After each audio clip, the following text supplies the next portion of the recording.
There you are. Hey, everybody. Welcome. Week 2 of Rosicrucianism. It's a big week. I got some great stuff coming up for y'all. Let's check out what's going on in chat and make sure that everybody's here. Hello, everyone. Everyone is coming right in. This is fantastic. Hello, Jay Hart. Obi, welcome. It is that time, Lancelot. It is that time, my friend. Welcome back. Thanks for your faithfulness, my friend. You're here every week. Thank you. Hi, Brian. Welcome. Yes, the Human Project. Let's go indeed. Hey, Steady Eddie. Welcome back. I remember you. This is great. Hey, thank you so much. I appreciate that, Postal. Thank you so much. Yeah, welcome. You finally made it to a live one, my friend. Welcome. You're here, big as life. I'm here to serve y'all. And that's something that I wanted to mention. I didn't mention last week. I just want to be the capacity that you guys need. The reason I'm here and the reason why I'm doing this is not anything for me. This is all for you guys. And that's why I do this work. And the information that I convey each week is information that was life-changing to me. And I felt the most natural way to approach these things and to share these things was just to simply to share what I have learned over the course of my life. And maybe somehow the toughness, the pain, the hardship would mean something by sharing with you guys the fruits of those experiences. And so that's why I'm doing this. I'm here to totally be in the capacity that you guys need me. So thanks for being here, y'all. Thank you so much for participating in chat and for being here. Thank you for being here and participating and being a part of this. Thank you. Hello, Oklahoma. Welcome. Gig Harbor, Washington. Heck yeah. Neighbor right there. Hi, Philip. Welcome. Hello, Fergie. Welcome. Western Australia. Heck yeah. I just cannot believe this stuff gets so worldwide. It's always an amazing thing. Hello, Valerie. Hello, Chateau. Nice. Chateau Brian D. Nice. Great picture. Thank you, Karen. I'm happy. I'm glad to be here. It's been a big week. I have worked really hard on these slides. I got a lot of slides for y'all. And I have been working basically 7 days for the last week on this thing. And I'm really excited to present it. What we're going to be talking about tonight, to give you an intro, we're going to be looking at what the Rosicrucians think, how they describe what their concept is for God. And then the anima mundi, which is the soul, the world's soul, which also encompasses your soul. Your soul is a part of the world's soul, the anima mundi. And so we're going to be covering those two subjects today. But what I wanted to start off with, look at you guys, man, killing it in the comments. Thank you so much. What I wanted to get started with was obviously to talk about the major stuff we're going to be discussing tonight. But I also, while I was doing my research this week, my nature study that I did was really pertinent to what was being communicated. And so I'm going to also start with one of those slides to kind of give a gist of what I'm doing here and why this is important to you, why it's relevant to you, and why this information is so awesome, because it provides a perspective of spirituality. It provides a perspective of the soul and your identity, which is off the map. You know, off the map in the sense that none of us were raised in Hermeticism. None of us were raised in Rosicrucianism. We mostly were raised in Christianity, Judaism, or Islam. That's where most of us were raised, because most of the world was raised in a Western ontology. And above the 30th parallel is an interesting spatial, celestial influence, because obviously the West has the opposite seasons as the South, or excuse me, as the northern portion of the globe has a different season than the southern portion. And so since most of us are raised above the 30th parallel or thereabouts, we're not familiar with these concepts from the East. Some of you I'm sure are, but I'm sure a lot of you are like me, just had no idea about any of it. And so what was really cool this week was how much I discovered how much Rosicrucianism is really a blending of Eastern and Western mysticism. And the reason why it struck me and I was so excited about it was because that's exactly the way that Alan Watts approached his life and his world, was this idea of blending, coalescing the Eastern and Western ideas of the world, ideas of spirituality. And so Rosicrucianism is amazing in that it really brings in an enormous Eastern influence into its ideas of God and its idea of the soul, the world's soul, and so on and so forth. And so we're going to be touching on that. So tonight, to get started right away here, these are the, oh, let me remove that. Of course, I wouldn't be, it wouldn't be real if I didn't leave that up by accident every single week. I never seem to learn my lesson. Okay. So this is what we're going to try to get through tonight. The esoteric secret doctrine of higher alchemy, the eternal parent, and the soul of the world, the anima mundi. And this is one of the first slides that was from my nature series that was apparent. Now, what y'all need to understand is that there are 7 steps in this alchemical Rosicrucian understanding. And what I have found to be the case for basically all mythologies across the board, Eastern, Western, whichever way you want to cut it, but they all are extremely concerned about the from death comes life metaphor. This idea that the death of the self, the death of the ideas about who you are, the ideas that were programmed into you to think and how to discern and know the world, right? The whole idea here is to break out of that. So that dies. The way you were raised, what you were taught, all the things that you learned growing up, that all has to die in the sense of no longer adhering to that exactly, but disobeying and finding your own trek, finding your own trail, your own path that's related to you, to your experience that you can understand and know because it's related to you. And you find out the stuff from the past that relates to you by studying it. And so there are 7 steps in this alchemical transformation. I'm going to go back to that nature slide in a minute, but there are 7 steps. If you notice, there's a 7-pointed star. We're going to be looking at this tonight. The Azoth of the philosophers. That's what this symbolism is. And the reason why it is so important to Rosicrucianism is because it directly deals with this idea from death comes life. It directly deals with that, and it elucidates it through symbolism. And the reason why that's important is for your growth. Now, there is a process to awakening. Okay, and I covered this in my nature series, so I'm not going to go through it really detailed. But if you look on the left there, there's a sequence to development. And it's not chance. There's a real sequence to it. Sense to knowledge, to wisdom, to understanding, to intuition, to illumination, to God.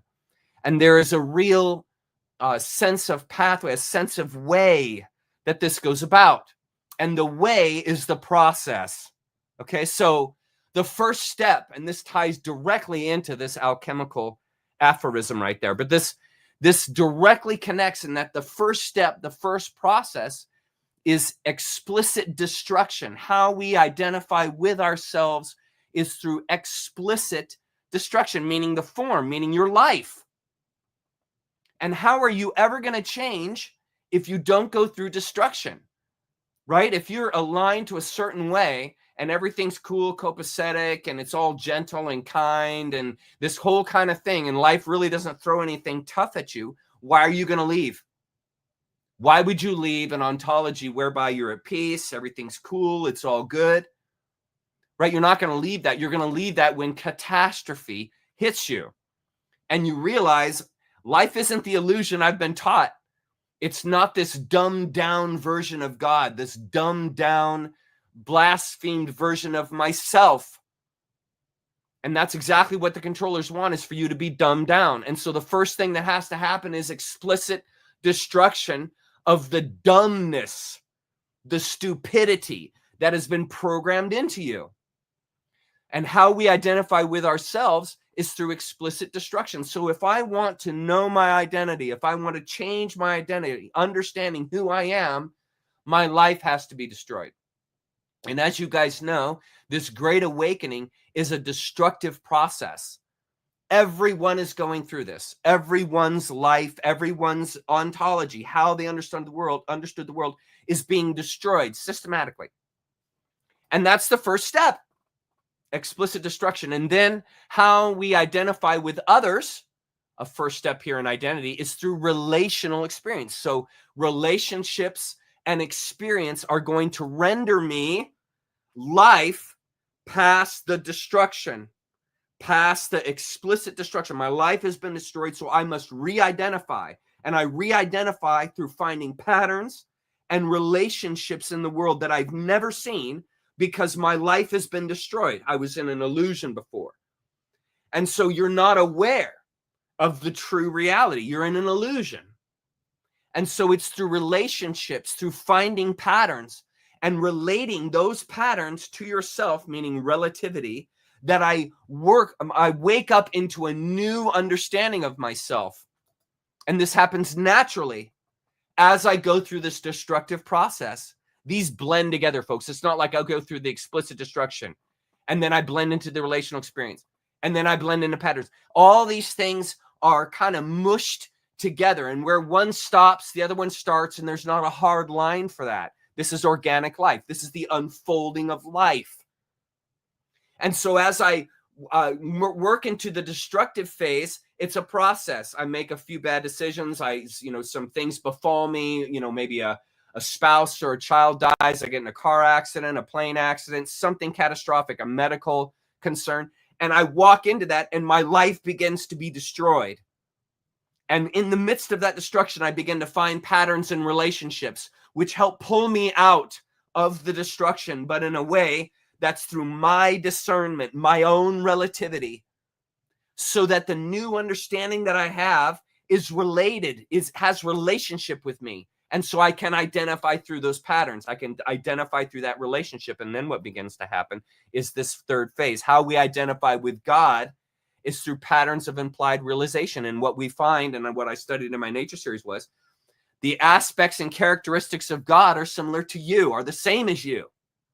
In the sense that, can you be put in a book? No. Can you be described? Can you be described in words? No. Can God be described in words? No. Can God be put into a book? No. Is God an enigma? Yes. Are you an enigma? Yes. Do you, with a partner, create eternal life? Yes, you do. Does God create eternal life? Yes.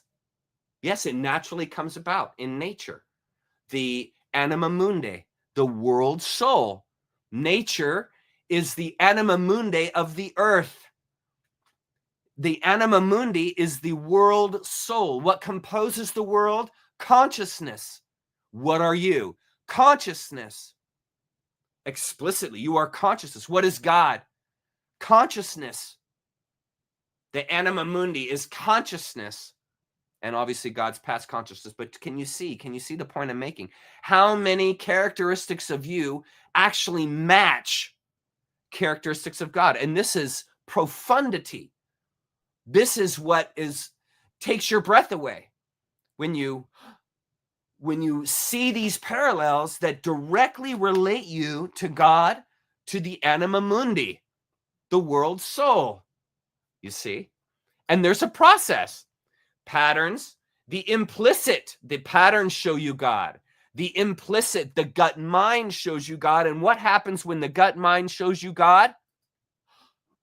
Realization. So I realize the identity of myself and God without any words. I see it. I see it with that third eye. And I have this moment of epiphany where I realize this idea of myself and God that has been fed to me my whole life is inadequate. It's irrelevant. It's irrelevant to my knowledge now. And the great awakening is, the good news is you're learning a lot. The bad news is you're learning a lot. And the more you learn, guess what happens? Your old world falls apart. That's the bad news. The good news is you're going to have a totally new relationship, idea, identity, understanding of yourself and God at the other end of the great awakening. You see?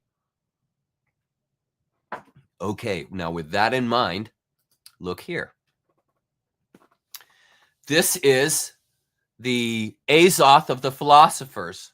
Now, if you look and notice, look at first of all, the star is 7 points, and there are 7 circles.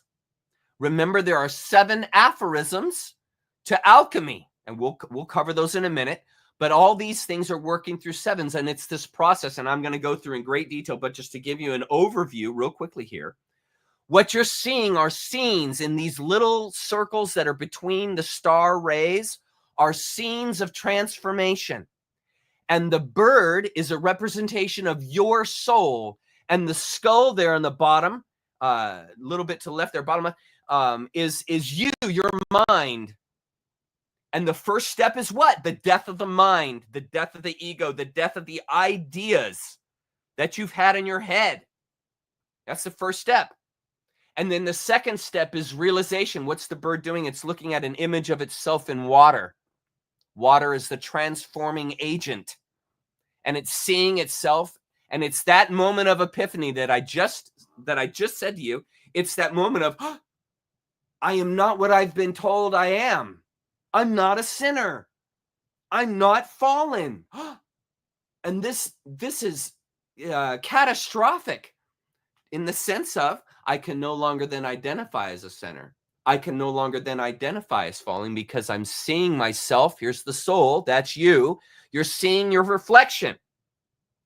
And you're seeing your reflection in the earth. Interior, in the earth is where you're experiencing that. And it is rendering to you this spiritual knowledge through the material matrix. Takes your breath away. And then what happens? In the interior of the earth, we have the bird has now split the soul and spirit. That's you, the soul and spirit. So you're no longer identifying as this single dark entity, but now you're a white entity in the sense of purity because you have calcinated. You have gone through the process of burning away the old ideas of yourself and God and the world. And now, right there in the earth, in your experience under Terra, you are picking apart the pieces of you that are relevant and leaving the pieces that are not. This is the rebuilding of the psyche. That's what this is showing you here in this third step under Terra. This is the rebuilding of your psyche, realizing the portions of you that were crap and the portions of you that were shinola. Remember how I've always told you guys religions have pieces of truth in them. And this is you in your discernment, third sphere, picking out the gold. That's discernment. You are learning to understand the world on a higher plane. And you're understanding yourself on a higher plane. And what happens as you separate the wheat from the chaff, which is that third step? Rectification, rectificanto. The 2 birds, the soul and the spirit, that's you, lift the crown of mastery, of realization, realizing that you are this perfection that the religions in the world has been telling you the whole time you're not. You're fallen. Something is wrong with you. You need this prayer. You need this shot. You need this belief, and then you're okay.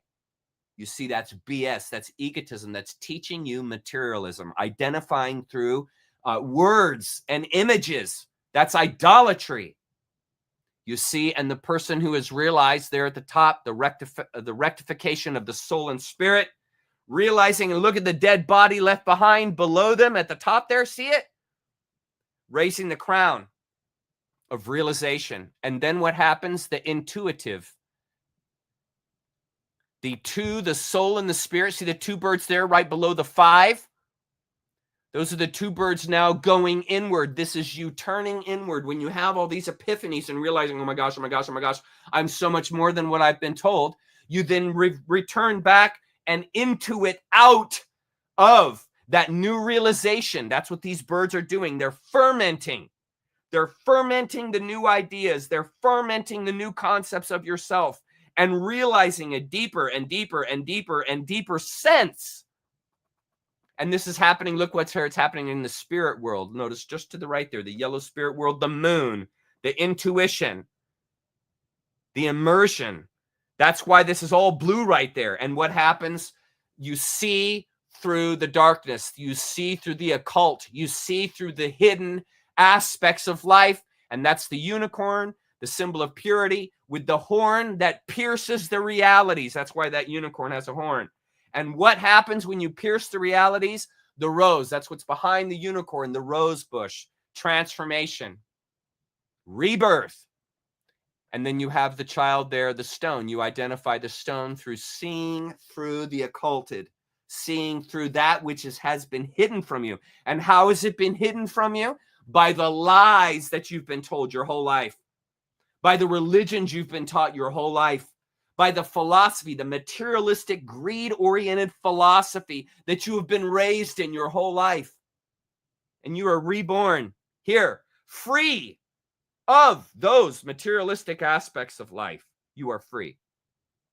And that's the child, innocence, the child, the sun card, purity, a transformation, transparency. What's the child? The child is transparent. The child tells you exactly what the child thinks because they haven't been indoctrinated yet. So when you ask a little kid, hey, do you think I'm pretty? Hey, do you think I'm handsome? They'll tell you, no, you're ugly, because they haven't been indoctrinated in the formalities, which is what happens as you grow up. Your parents are going to raise you to have formalities that fit so that you're not a detriment to society. You're appropriate.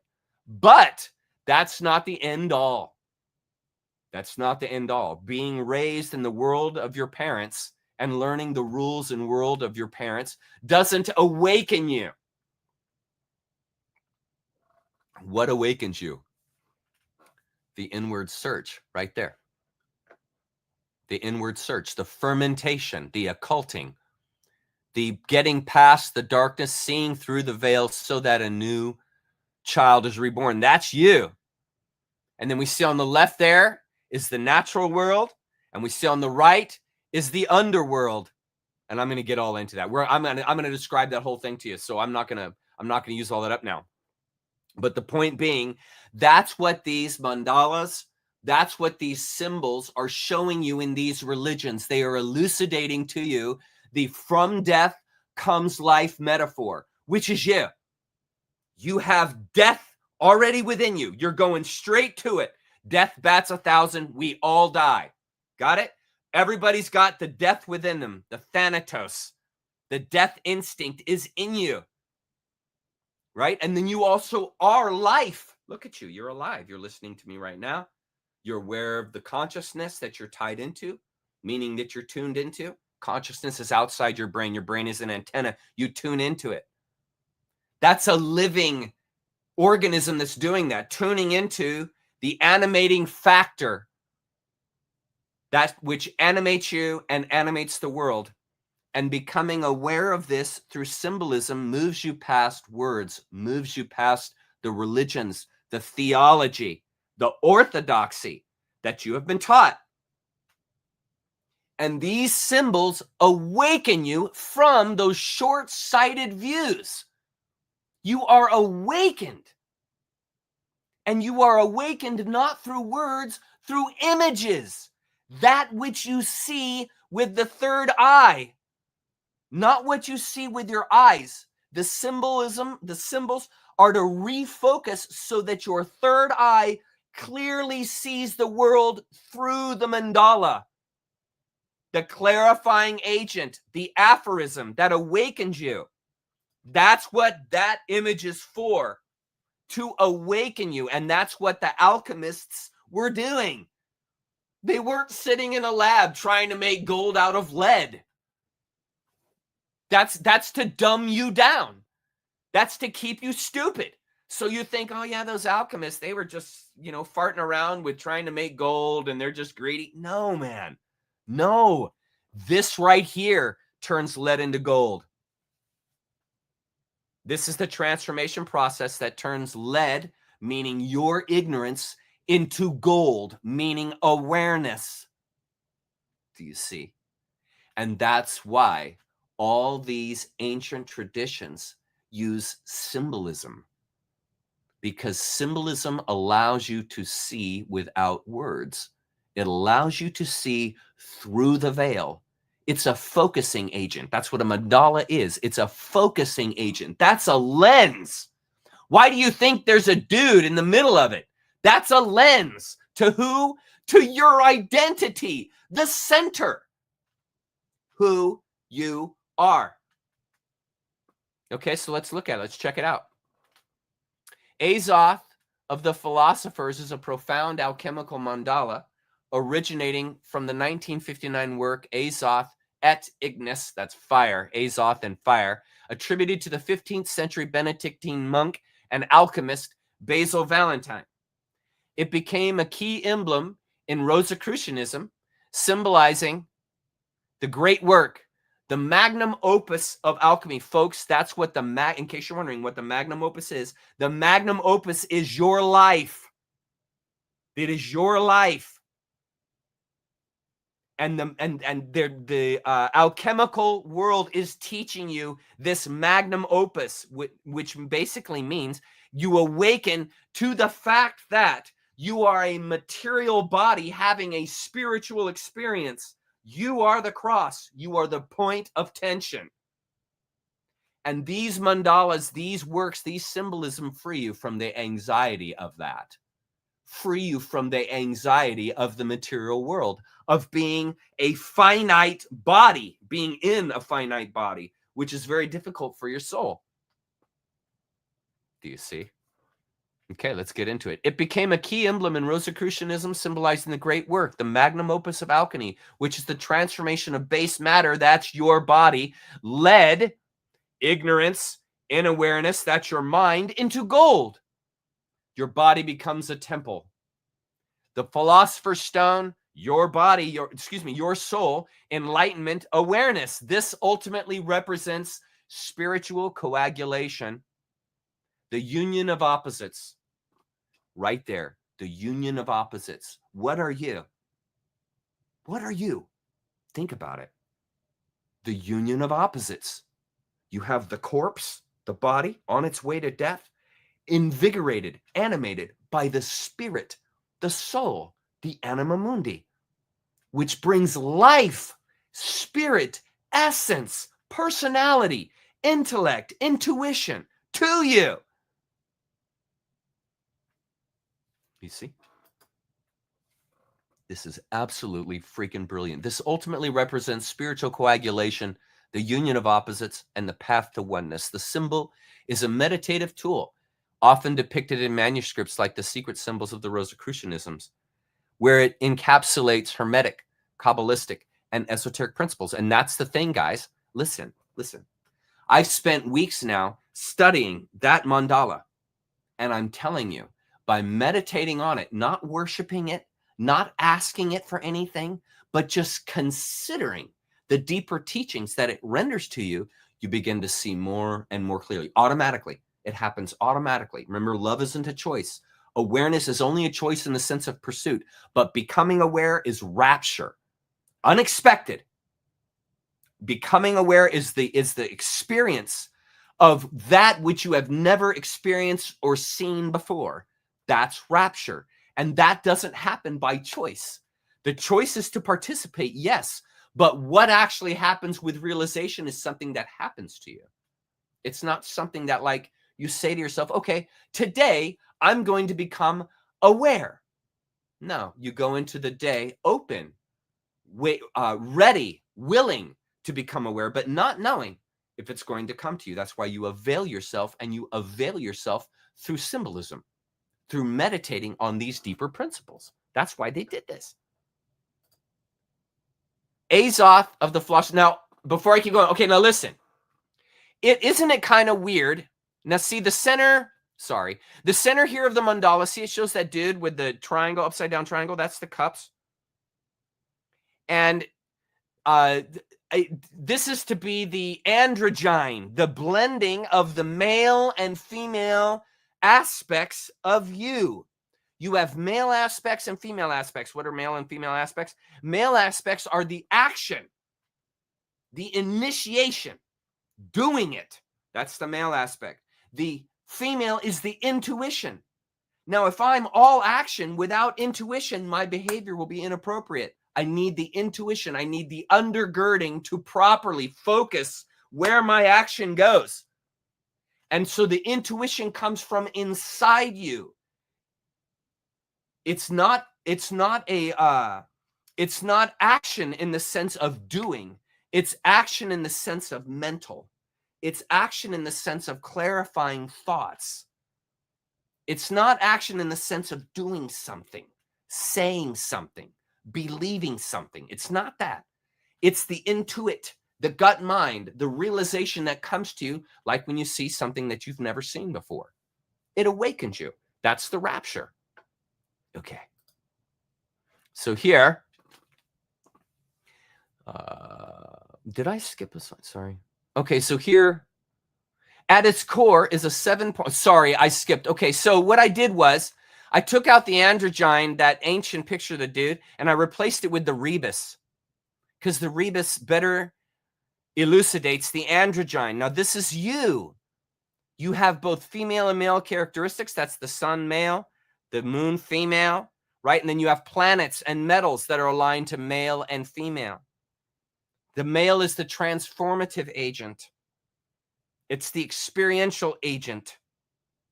And the gut mind is that which guides the experience. And so this androgyne was better fitting for the symbol, because that's the point of the meditation, is realizing that these two characteristical energies that I have inside are to be amalgamated. They are to be conjoined, because you need both. You need the physical action to go along with the intuition. Compassion comes from the intuition. That comes from the waters, the female aspect. And then you have the male aspect, which is the action. The mindset changes the behavior. So the male aspect is the action, showing that compassion, rendering that compassion to others. That's the male aspect. And so in life, these are to be joined together. This is the wise mind. And in case you guys are wondering why I did pink and blue for the background colors, this is honoring gender. The pink for female, the blue for male. This is honoring gender, what we're studying here. That's why I chose this color scheme. Okay, at its core, Azoth of the Philosophers symbol represents wholeness, eternity, equilibrium, and the prima materia of creation. That's matter.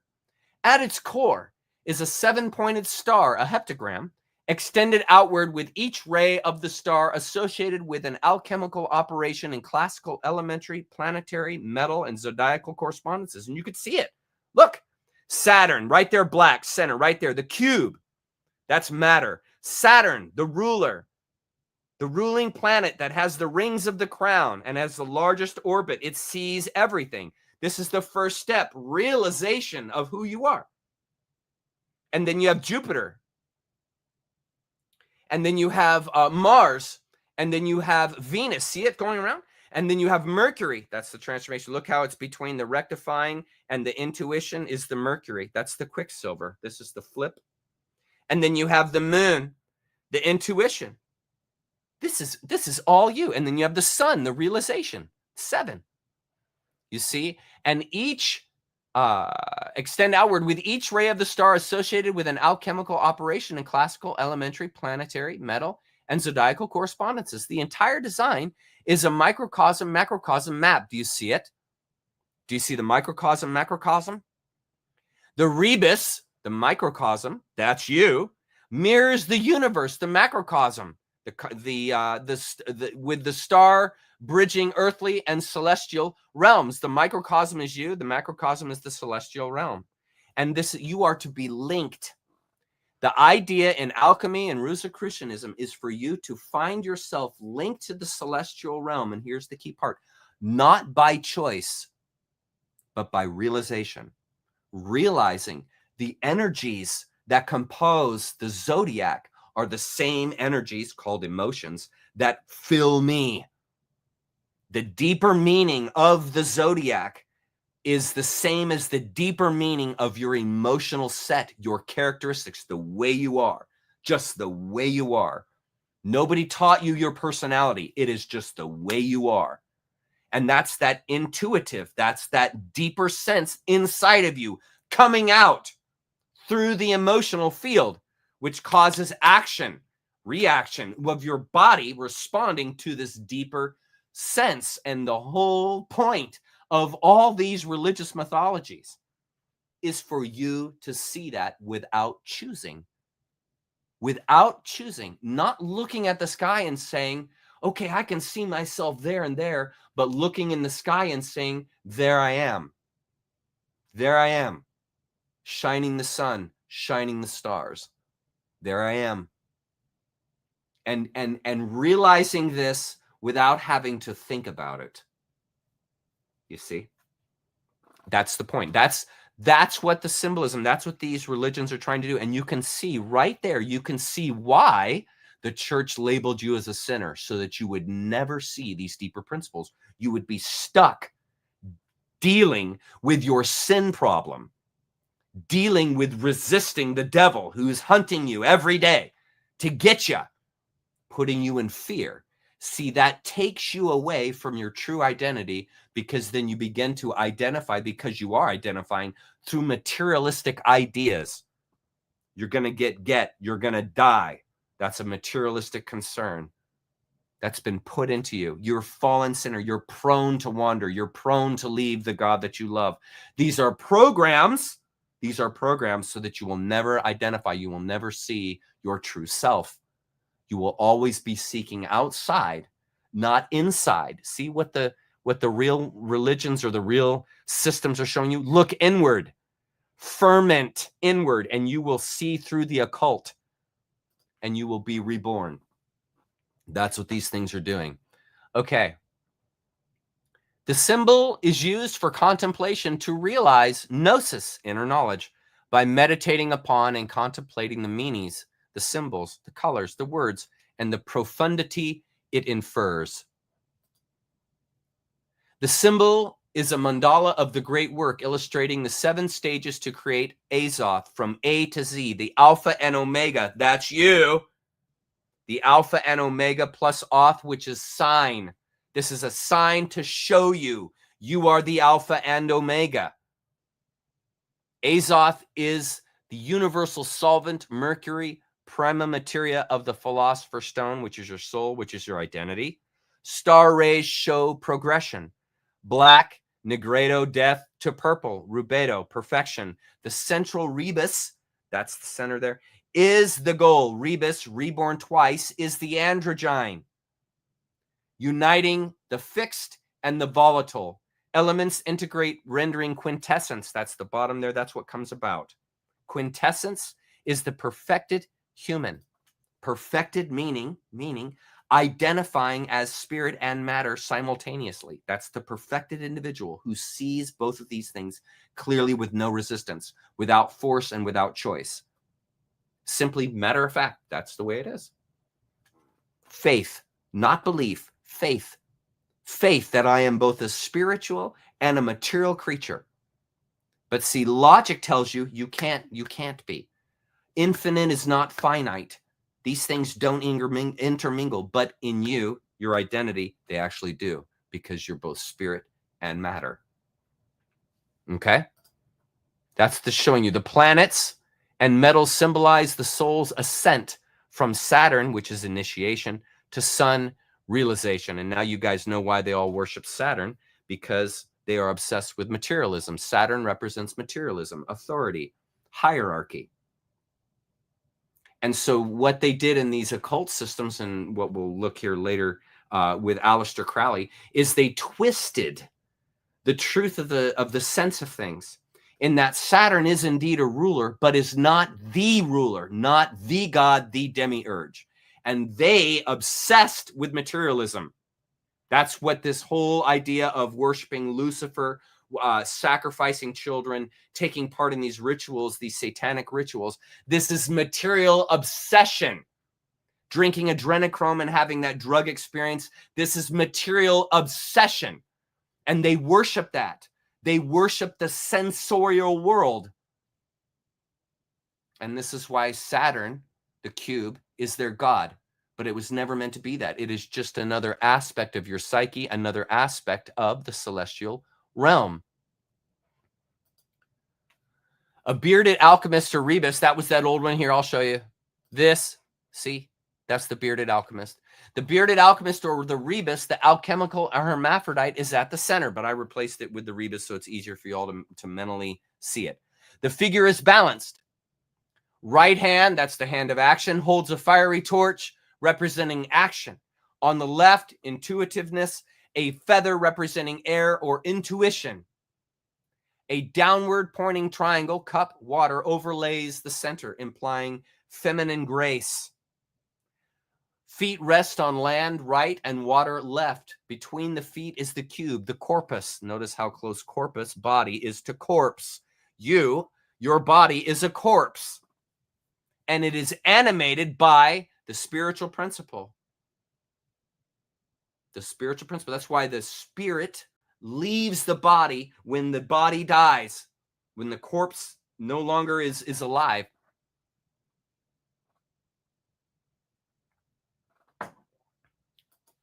Okay. Above the mandala is a winged ascended essence, or the soul in flight.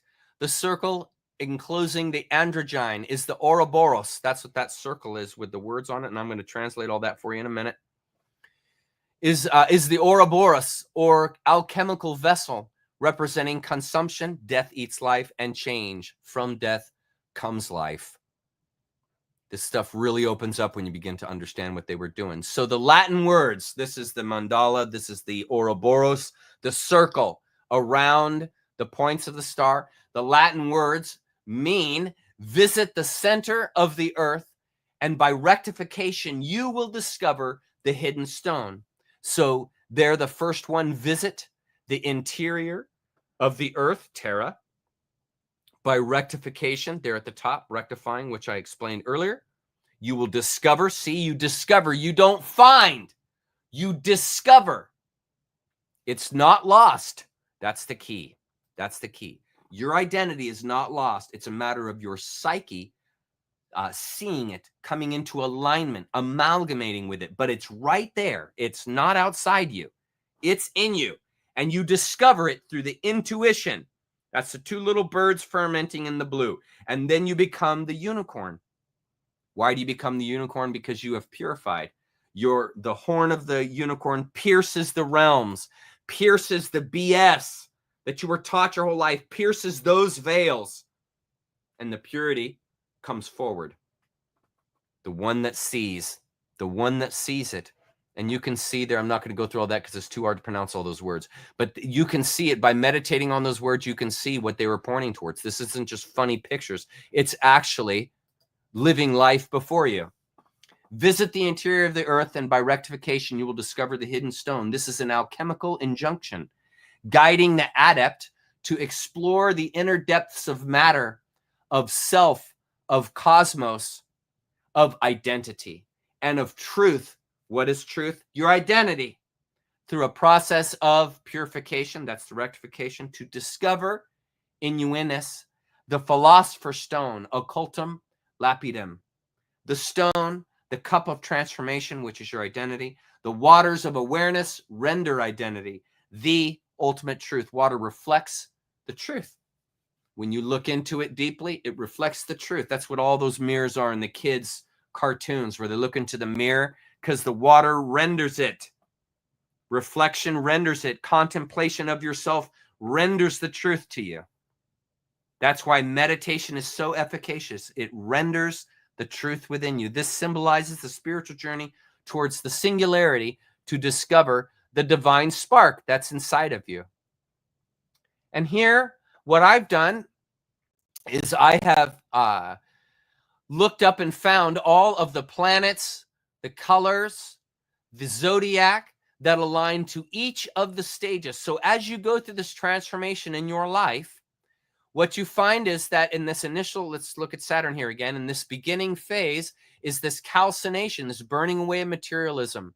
Black, lead, Saturn, Aquarius. This is change. Aquarius, believe it or not, it's not a water sign, it's an air sign. And so this is the mind changing. The mind emptying, kenosis, and then the next step, dissolution. The interior, white. This is the pure, that's why it's white. It's purifying you. It's removing all the nonsense that's been in your brain your whole life. So you now are a free and pure spirit. Pure in the sense of not programmed. Because your parents had to program you to raise you to be appropriate. You had to be put into some kind of program. And then when you get older, you transcend. When you hit puberty, you leave the adolescent life that was programmed into you to become a mature adult. And so you no longer behave as a child, think as a child, believe as a child. That's all to stop. And then you are reborn. That's the twice reborn. The death and rebirth there in that first stage, and then the death and rebirth into purity on the opposite side. See the bird that is looking after step 2, the white ray just above that, and I look across on the other side. These are rebirth principles. The death of the mind, the death of the self to be reborn. And that's what it's talking about. That's the rebirth principle. It was never about rebirth. Being reborn was never about going to heaven or clearing out your sins. Nothing to do with that. Nothing. Nothing. The rebirth is the literal re-seeing of yourself as a different person. You're reborn. You no longer are thinking like a child. You're no longer ignorant. You're no longer obeying, but you're thinking for yourself. You're using discernment to develop your own relative understanding to you and your life experience. That's what an adult does. Adult doesn't take the hand-me-down spirituality. That's not what an adult does. Here, just lay it on me. Tell me what I need to know, and then I'm good. No, man. You merit this stuff. You go out and get it, meaning you sacrifice yourself so that you can be reborn. How else are you going to think differently unless you're reborn? And it has nothing to do with the salvation that religion is teaching you. It's the salvation from yourself. You save yourself from yourself. I've said that repeatedly in my videos. The point of this is to save yourself. How do you save yourself? By thinking differently.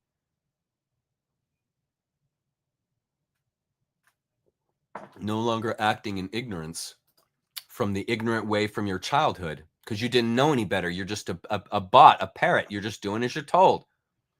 Then you have separation. That's what happens. You separate from the adolescence. That happens on the grounds, terra. That happens on the earth, meaning you're being crushed. Your world being destroyed. That's how you separate. It's not going to happen automatically. It's not going to happen just because you choose it. It's going to happen because you are forced into it. Life happens to people, and circumstances have forced you into a deeper maturity than what you grew up with. That is the Great Awakening. That is what is happening. Then conjunction. This is rectifying, bringing back together. That's that center right there between the 4 and the 5 in the mandala. This is the conjunction, combining the spirit and the soul, the air and matter. And this is the crown that results. The master who now understands, oh, I've been an ignorant my whole life. I need to grow up. And then how do you grow up? The fermentation, meditation. You take that crown principle right there, and then you meditate on it after 5, before 6. Meditation, and what takes you into the occultum? The moon. Seeing through the veil. Seeing through it. No longer obeying it. No longer being subservient to it. Get off your knees. Stop being prostrate. Stand up for yourself. This is what this teaches you right here. Fermentation when you grow up. Stop thinking like a little kid. Then distillation. Distillation is distilling the BS from the gold, the shit from the shinola. That's what's happening right there on the mandala right here. Seeing through it. Distillation, occultum, seeing through the veil to find the truth. Discover it, not find it, but discover it. And then what happens? Coagulation. There's your second birth. Coagulating the spirit and the matter, but not in the sense of choosing, but in the sense of rebirth. You are a new person. Your behavior is totally different because you have realized, not because you were put under threat. Threatening someone with hell or whatever is not the way you change them. You'll get them to do as you want, but you will not change their spirit. To change the spirit requires a realization. It requires seeing it. And that is exactly what that little child is representing. The stone, that's you, reborn. Purple, gold, the sun, Leo. You see how it all ties together? Fermentation. Notice how fermentation is Gemini. This is inner dialogue. That's what's happening during the fermentation. 5, inner dialogue. You see, and then look, distillation, occultum, indigo, silver, the moon, Cancer. This is the compassion for yourself by turning inward. The moon will show it to you in the metaphoric sense. Do you guys see it? I mean, this stuff, freaking A, man, this stuff is amazing. Okay, the 7-pointed star represents the 7 operations of alchemy, and there they are. Calcination, dissolution, separation, conjunction, fermentation, distillation, and coagulation. And you can follow those right around the mandala. These represent the ladder, the spiritual ladder for the soul to ascend, to see the perspective. Think of climbing a ladder of perspective. And the higher and higher mind you get, the higher and higher perspective you receive. And so, if I want to know the area where I'm at, like in the book, The Lord of the Rings, The Fellowship of the Rings, when they're in the forest and they climb the tree, well, I think it's Bilbo and Frodo climb the tree, and that allows them to see. They raised their sight through action, climbing the tree, risking, and that merited them the view to be able to see the forest and know, oh, that's the way we go. We can't see which way we could go from that perspective, but from this perspective up here, it's clear as day. And it's the same exact thing here. When you ascend the ladder of alchemy, you see the world from a perspective you have never seen, and this awakens you. And when you get to the treetop, guess what happens? You look around and you go, because you can't believe what you're seeing. Because what you were raised in is so differently. It's down there below the canopy. And if you want to see clearly, you must get above the canopy, get above the veil, and the sun will illumine you, will illumine the landscape. That's why the final phase here is the sun. 7. Realization. Realization. I've nothing to hide. Transparency. Render this to others so that they can see what you have seen. You are transparent. That's the level this stuff is pointing at, folks. Each ray is a step in transmuting matter into spirit. That's you. Matter, your body, into spirit. It represents the 7-fold soul, the 7 virtues: faith, hope, charity, prudence, justice, fortitude, and temperance. Or the 7 Rosicrucian aphorisms, which I'm going to cover here in a minute. The star's geometry reflects the harmony of the spheres, linking human development to cosmic cycles. Do you see, folks, then how being reborn follows the cosmic sphere? The cosmic aspect. Your rebirth follows the same celestial principles that the earth is following, that the universe is following. You follow the same principles. Why would it be any different? Layers. Just like reality has all these different layers, so do you. You have all these different layers, many of which you're not even aware of. But they open you to faith, hope, charity, prudence, justice, fortitude, and temperance. These characteristics that come out of you. Faith comes out of you. It's not a choice. Hope comes out of you. It's not a choice. Charity comes out of you. That's compassion. That comes out of you. It's not a choice. Prudence, that's discernment. That's inside you. Justice, knowing that's a good idea. That's a bad idea. That's inside you. You feel it when you walk in a building that you don't like. You see it, fortitude. This is the energy that's inside of you. You didn't choose it, it's in you. And temperance. Do you see how the authentic life, the life worth living, isn't choices, isn't choosing that way and not that way. It's realizing no conflict, no separation. It is realizing the unity that you are and that you are with the cosmos.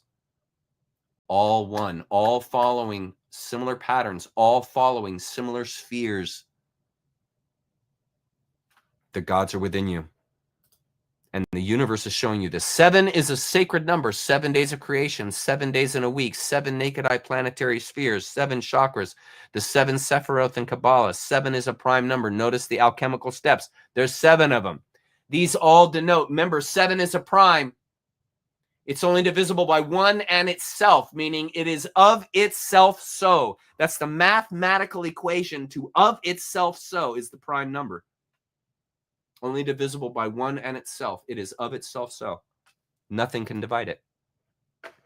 These all denote, suggest completeness of themselves, just as nature is of itself so. Nature doesn't need a manager. Nature doesn't need to be corrected. Nature isn't fallen. There's nothing wrong with nature. It is of itself so. It self-assembles. It self-organizes. It assembles itself. Look, when a black hole or a star explodes, what happens? It shrinks down into a black hole and reassembles itself into spirals. Self-assembly. What happens when the sperm and the egg enter into mama's body, combine? What happens? They self-assemble a body, an eternal being. Self-assembles. Mom knows exactly how to do it. She can never tell you, but she knows exactly how it's done. She can build eternity. Do you see the miracle that you are? The heptagram embodies polarity and rhythm, skipping vertices. Every third vortex creates tension, moving to resolution, mirroring the union of opposites. In occultism, it is a protective sigil against chaos, invoking the 7 archangels or planetary intelligences. Notice the difference in perspective. Now, this is why I put that in red. Have you noticed they use these truths against you to put you into fear? That's how you can take this spirituality, and if you put it into the hands of psychopaths, they will twist it into something that will confuse you and keep you a child, keep you ignorant by shifting these perspectives so that you never ever see, namely concretizing these things, putting them into a history that you have to believe and find. It's inappropriate. This isn't about history. This isn't about the material world. It's not about those things. This is about the spiritual world and uniting with it. That's what this is about. Uniting with that which you already are, the mind. Kenosis. The mind must realize it. You must see it. If you don't see it, you will remain ignorant. Why would it be otherwise? Why would it be otherwise? Why would you not remain ignorant? Of course you're going to remain ignorant if you're under precepts, if you're under ideas that turn you away from this self-realization, keeping you looking outside to Jesus, outside to Muhammad, outside to Buddha. There's nothing there for you. That's not what's going to awaken you. What's going to awaken you is realizing you are the Buddha, you are Muhammad, you are Jesus, you are the end all, be all, ultimate reality. That's you. That's you. And realizing that changes everything. You are reborn when you realize that, because you realize there's nothing wrong with you. You don't need to be fixed. You're not a problem. It's important to see that, because that changes your vector in life. Your vector in life won't change if you think you're a problem to solve, something to forgive. You will remain in that vector. That's why the sinner fights to stay a sinner. A Christian fights to stay a sinner until the day they die. They are on that vector and they can't leave it because they're so afraid. Something must destroy their life, them enough to break them out of that one-sided idea, to get them off that track. And that's what these mandalas are for, to get you off of that track. The rays of the star feature zodiac signs and planetary glyphs aligned with metals and colors. Azoth integrates astrology. The zodiac represents the celestial influences, guiding alchemical timing, like performing dissolution rites under Jupiter and Sagittarius for expansion. The rays and the symbols upon them render the microcosmic human as a zodiacal wheel, are you not, which coagulates and harmonizes terrestrial, which are effects, and spiritual forces, density. Remember last week when I showed you this? Spirit is density, matter is effect. What you are surrounded by is in the universe is not just dark matter, it's density. The spirit fills every interstices of the entire universe. It's dense with spirit. It's not empty. It's not happenstance. It's density. And what are you? The effect. The effect of matter, the effect of existence causes resistance. The effect of matter causes, the effect of existing. Well, let me get this straight. You are matter, and that has effect on the density, the spirit. Sorry, sometimes this gets complicated. Sorry. Matter is the effect of the density, meaning you come out of the density. What did we study in my nature series? The monad. The monad composes the ether, and out from the ether is the congealed monads. The individuation and the oneness combines and brings forth matter. Out from the density, because the universe is saturated with spirit. Okay, continuing, sorry.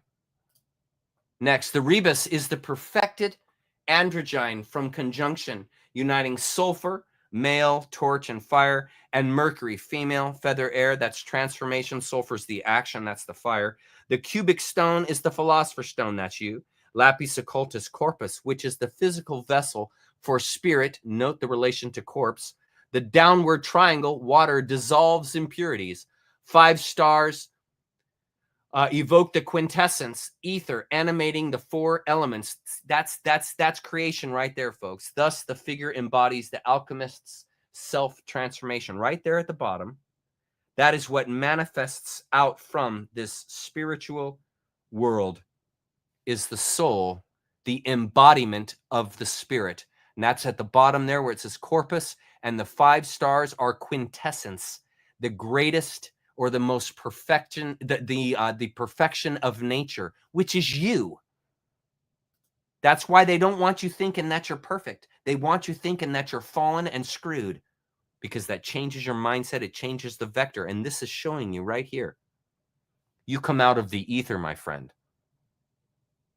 You come out of the impossible. That's why you're a wonder, because you come out from wonder. The child or youthful figure symbolizes innocence, potential, the prima materia, raw material, at the start of the alchemical process. So you return right back to a new identity. Start as the child, return as the child. Do you see the logic of that? The child mindset,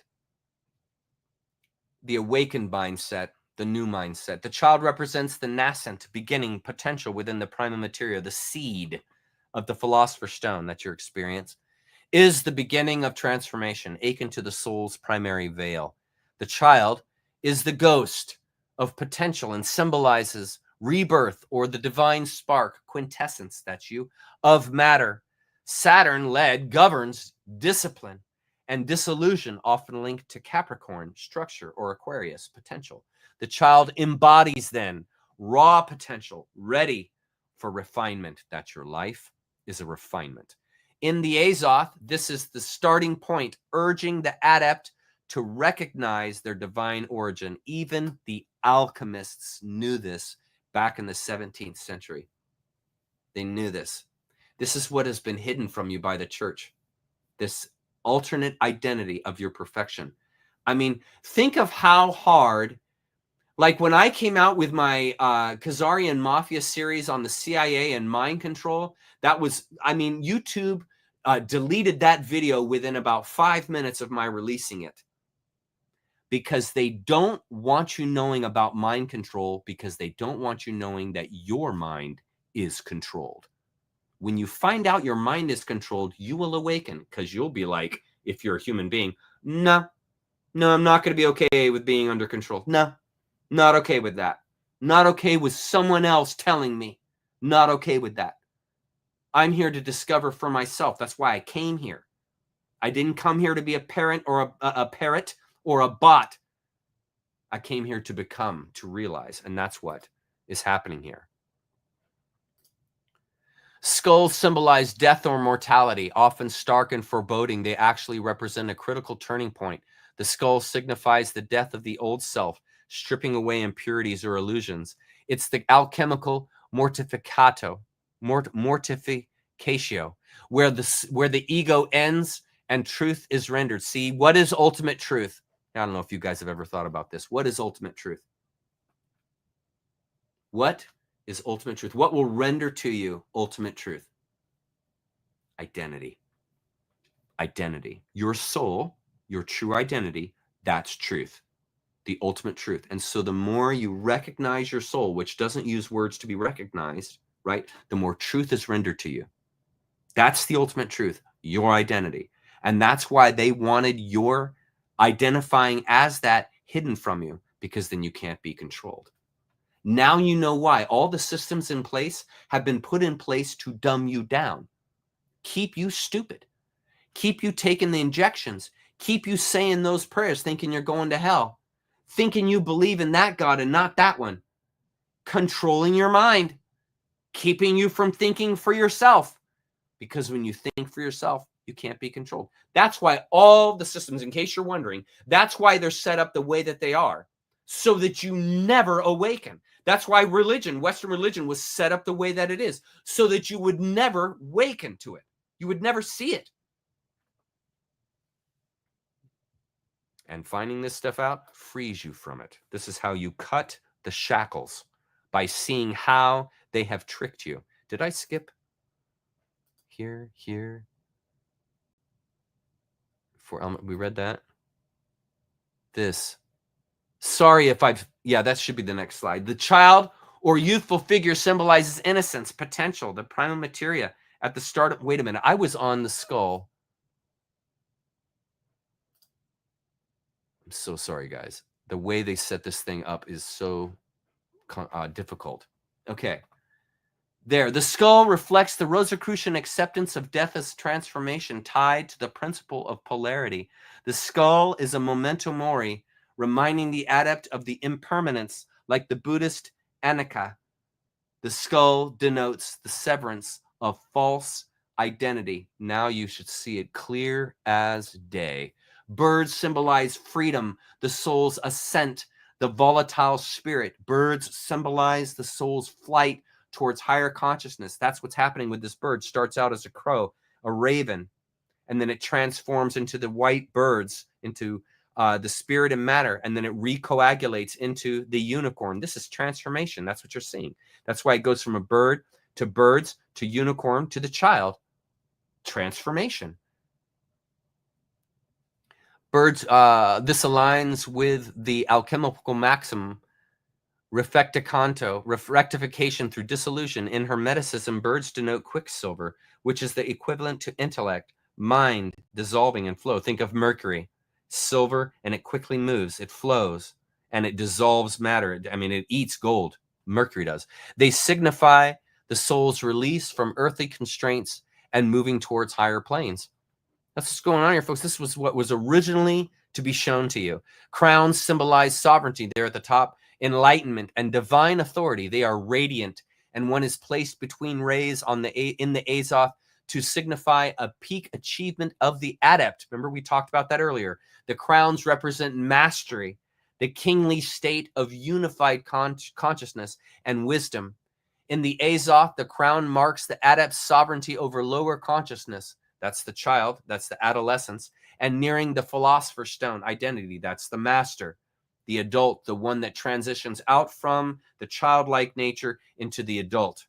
The crown is the Rosicrucian crown of mastery, achieved through suffering, the cross. That's what the cross represents, suffering. That's why you're denoted as the cross in the Hanged Man. And divine realization, the rose. The crown signifies the solar enlightenment of the unified self. Moving on, in alchemy, the unicorn, the mother of the stone, is a symbol of purity, innocence. Because see, the unicorn mentally gives birth to the renewal, the new child. The perfection becomes the new behavior, the new aspect, the new realization. 6 to 7. And the unicorn is at the center of that. Its horn, a penetrating force, symbolizes an alchemical solvent that pierces material illusions to reveal the occulted stone. The unicorn's white purity reflects the perfected mind, free from material desires, achieved through spiritual discipline. The unicorn's radiance and horn connect to cosmic consciousness, a penetrating state of oneness with all of life. Is it not? It certainly is. If you've experienced it, it certainly is. It also symbolizes the focused will that pierces illusions to achieve unity. How freaking awesome is that? Okay. The 7 circles, words and animals in them represent stages or phases, qualities, characteristics, and esoteric principles tied to the alchemical great work of spiritual transformation. And folks, we are there. We are there. The great awakening is spiritual transformation. These circles symbolize the evolution of the mind through the 7-fold process, mirroring the 7-fold soul of man: elemental, mineral, plant, animal. Do you notice the development? Gods, which is rebirth, knowledge, and demigods, which is feelings, emotions, and drives. Gods, which is the rebirth principle, knowledge, and mastery. All alongside and matched by cosmic principles. They bridge the material, star as rays of operation, and spiritual, central Rebis, as perfected androgyne, guiding the adept towards the philosopher's stone or divine realization of who they are. I wonder if I should say that. I'll go ahead and say it. You guys know about the trans movement that's been going on. Have you guys ever looked at how many hospitals, or how many critical care centers existed for the trans folk in 2000 compared to 2010? You should look at a map. They basically don't exist. And then all of a sudden, the new regime change happens, and all of a sudden there's a trans clinic center at basically every city in the United States in a matter of a couple years.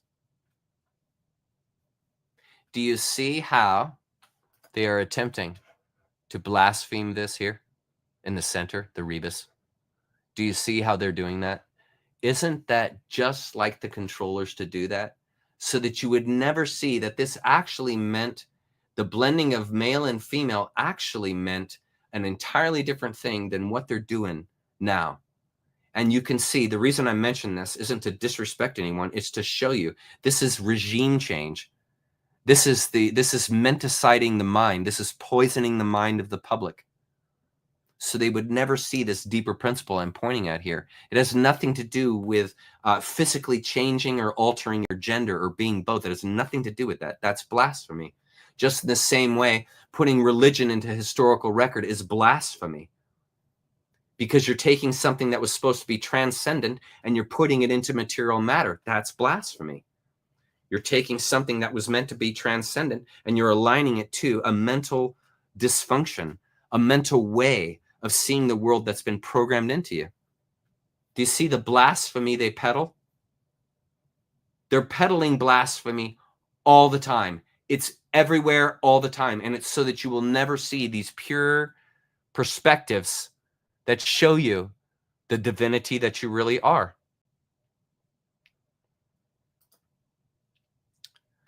Right hand denotes action, and under the torch of initiation is the crowned Sun King, who represents rational thought, intellect, authority, and the one mind of higher thinking, planning, structure, mastering the visible material world. He sits, this is the king on the left, He sits upon the lion's den, denoting his elevated command over transformative energies.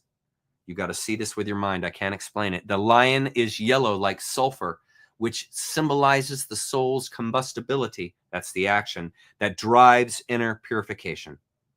That's inspiration right there. That's what it's describing. The burning salamander there at the top left speaks of endurance in the fire. You become the salamander right there. First stage, calcination. You must take the burning. You must withstand the burning. That's why you stay in it. You don't leave. You don't abandon the lesson. You stay. You go through it. And that's what will bring to you what you never expected because you stayed. The burning salamander speaks of endurance in fire, thriving amid the flames of initiation without being consumed. Calcination is the solar light burning away false and ignorantly derived identities by turning pain into wisdom. That is absolutely freaking brilliant. The left hand denotes the intuitive, introspective, innate, and intellect, the vital principle that guides, embodied by the female figure.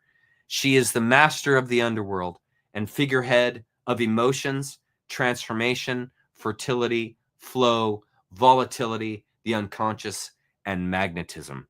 Mercury is her element as it dissolves and purifies. Her left hand is a bow, symbolizing the pain and emotional trials required to grow. See the bow in her left hand? She sits upon a beast in the waters of the underworld, representing the titanic forces of the psyche, and she holds in her hand its reins.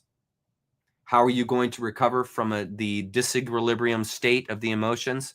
Meditation, self-searching, doing the work of the mind. On her head is the moon crown, and behind it wheat stalks, symbolizing fertility, growth, renewal, and the nurturing cycles of nature. Here are the 7 aphorisms of Rosicrucianism, of creation. The form, the thesis of the Rosicrucian secret doctrine, they provision a metaphysical blueprint for understanding the universe and humanity's place within it. These are the 7 aphorisms of Rosicrucianism. The one cause, all existence emanates. Now you're going to see alchemy strewn all through this, and hermeticism strewn all through this. In the one cause, all existence emanates from the eternal, omnipresent one. That's your monotheism, returning to it in unity. The emanation of the many. This is your mono and polytheisms. The many diverse forms arise from the one and resolve back to it. See, they are all one. The illusion is that they're many, but they are not. They are one. The universal flame of life, a universal life force, animates all beings and phenomena. The universal will to be. This life force is driven by a cosmic will, a sacred geometry, a magnetism that manifests, self-organizes, and evolves. The will to be is in you. Who puts the will to be in you? Like those of you who are still around and working on this transformation stuff, who puts that in you to want to transform? Where does that come from? The work and pain and suffering it's going to take to get there. Where does the inspiration come from? It comes from within. The universal will to be, the Muladhara, the drive to live. The 7 planes of consciousness. Existence is structured into 7 interconnected planes from elemental to divine. The law of cycles and reincarnation. All things progress in cyclical spiral paths through rebirth. That's the story of your life, is it not? Reborn again and again through the trials that you endure. The 7-fold soul of man. The soul is 7-fold with spiritual unfoldment, endlessly unveiling its divine essence. In other words, the inexhaustible. That's what you are. That's what the universe is. That's what nature is. That's what God is. The inexhaustible. Is your creativity exhaustible? Is the becoming of the universe exhaustible? Is that something that runs out of fuel? Does your creative intellect run out of fuel, or can you be creative all the way until the day you die? It's in you. It's in you. That force is in you. These aphorisms integrate the 7 planets and 7 cosmic hermetic principles, providing a comprehensive framework for spiritual evolution, cosmic order, and practical application in personal and societal transformation. The principles align with Rosicrucianism's esoteric mission. Follow this: to guide humanity towards enlightenment through hidden knowledge and patterns. What higher calling could there be than helping your fellow man, showing compassion and attempting to render these 7 planes of awareness to them? That's why we're here, is it not? That's why we're here. Okay, before we start on the esoteric secret doctrine of higher alchemy, let's go to questions. Oh my stars. There are already 4. You guys are amazing. There's over 400 comments. Okay. If you guys got any questions, I am now in comments. Let me know. Put all your questions to me in all caps, and then I can easily find them. Yes. Hi, Denise. We are already in the Great Awakening. Just relax and trust. If you are in doubt, I haven't seen that before. Source of unconditional love. I like that. Soul. Oh, I thought it was an I. It's soul. Okay. Source of unconditional love. That's great. Knows the way. H to ohm, electrical measurement equals ohm. Interesting. I haven't heard of that. Interesting. Okay. Yes, we are. Thanks, King. Thanks for being here, buddy. Thanks for being here. You know, I am not so down with the popes, man. Popes are, I'm going to answer that in a minute, Ginger, but I don't trust the popes. All the popes are a part. The entire Catholic Church institution that gave the Christians the Bible, that entire institution is corrupt, and it has always been corrupt. The popes are corrupt. Understand? Okay, was the Vatican? Is it or is it not a mob? It's a mob. Okay. Does the mob put anything but the most corrupt as its boss? Who's the boss of the mob? Well, the most corrupt of them all. Who has always been the boss of the Catholic Church? The Pope. The gray Pope, the black Pope. These are corrupted figures. I wouldn't listen to anything they have to say. Okay. Now you see, yes, they are pedos. Now someone asked me a question. This here. So Rosicrucian, it's not a religion. Rosicrucianism is not a religion. It's like Buddhism. It's a philosophy. Okay? It's a philosophy. I covered this a little bit last week. It is not a belief system in the sense of you have to believe it to be saved. It's a philosophy to offer you a means of saving yourself. Rosicrucianism is not going to save you any more than Christianity is going to save you. These things are not going to save you. What's going to save you is an internal understanding, an internal search of your identity, the philosopher's stone. And once you identify that you are the philosopher's stone, that is your true identity. See, you are then not going to seek out yourself outside yourself for answers. You will look inward, because that's where the answers lie. In the same place that told you you're an enigma. In the same place that rendered to you, you are an impossibility. You are inside a wonder. You cannot be explained, and neither can anything else for that matter, because everything is God in the sense of monopoly pantheism. Do you see? It's a bigger process. This is an interesting question. Deleted user. What's the main difference between an androgyne and Baphomet? Well, Baphomet is, if I'm not mistaken, Baphomet is the god of this evil principle, which is why all of these evil institutions worship the Baphomet. I believe that the Baphomet is also the instigator of child pedophilia, and is the god of that, along with Moloch.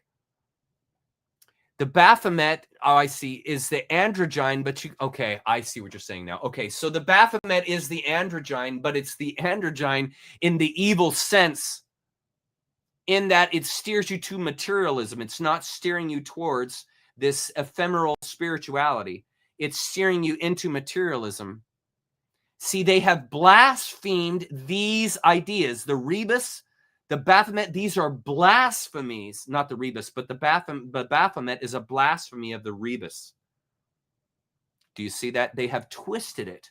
Just like the Catholic Church twisted your being saved into some kind of prayer and looking outside yourself through separation. That's blasphemy.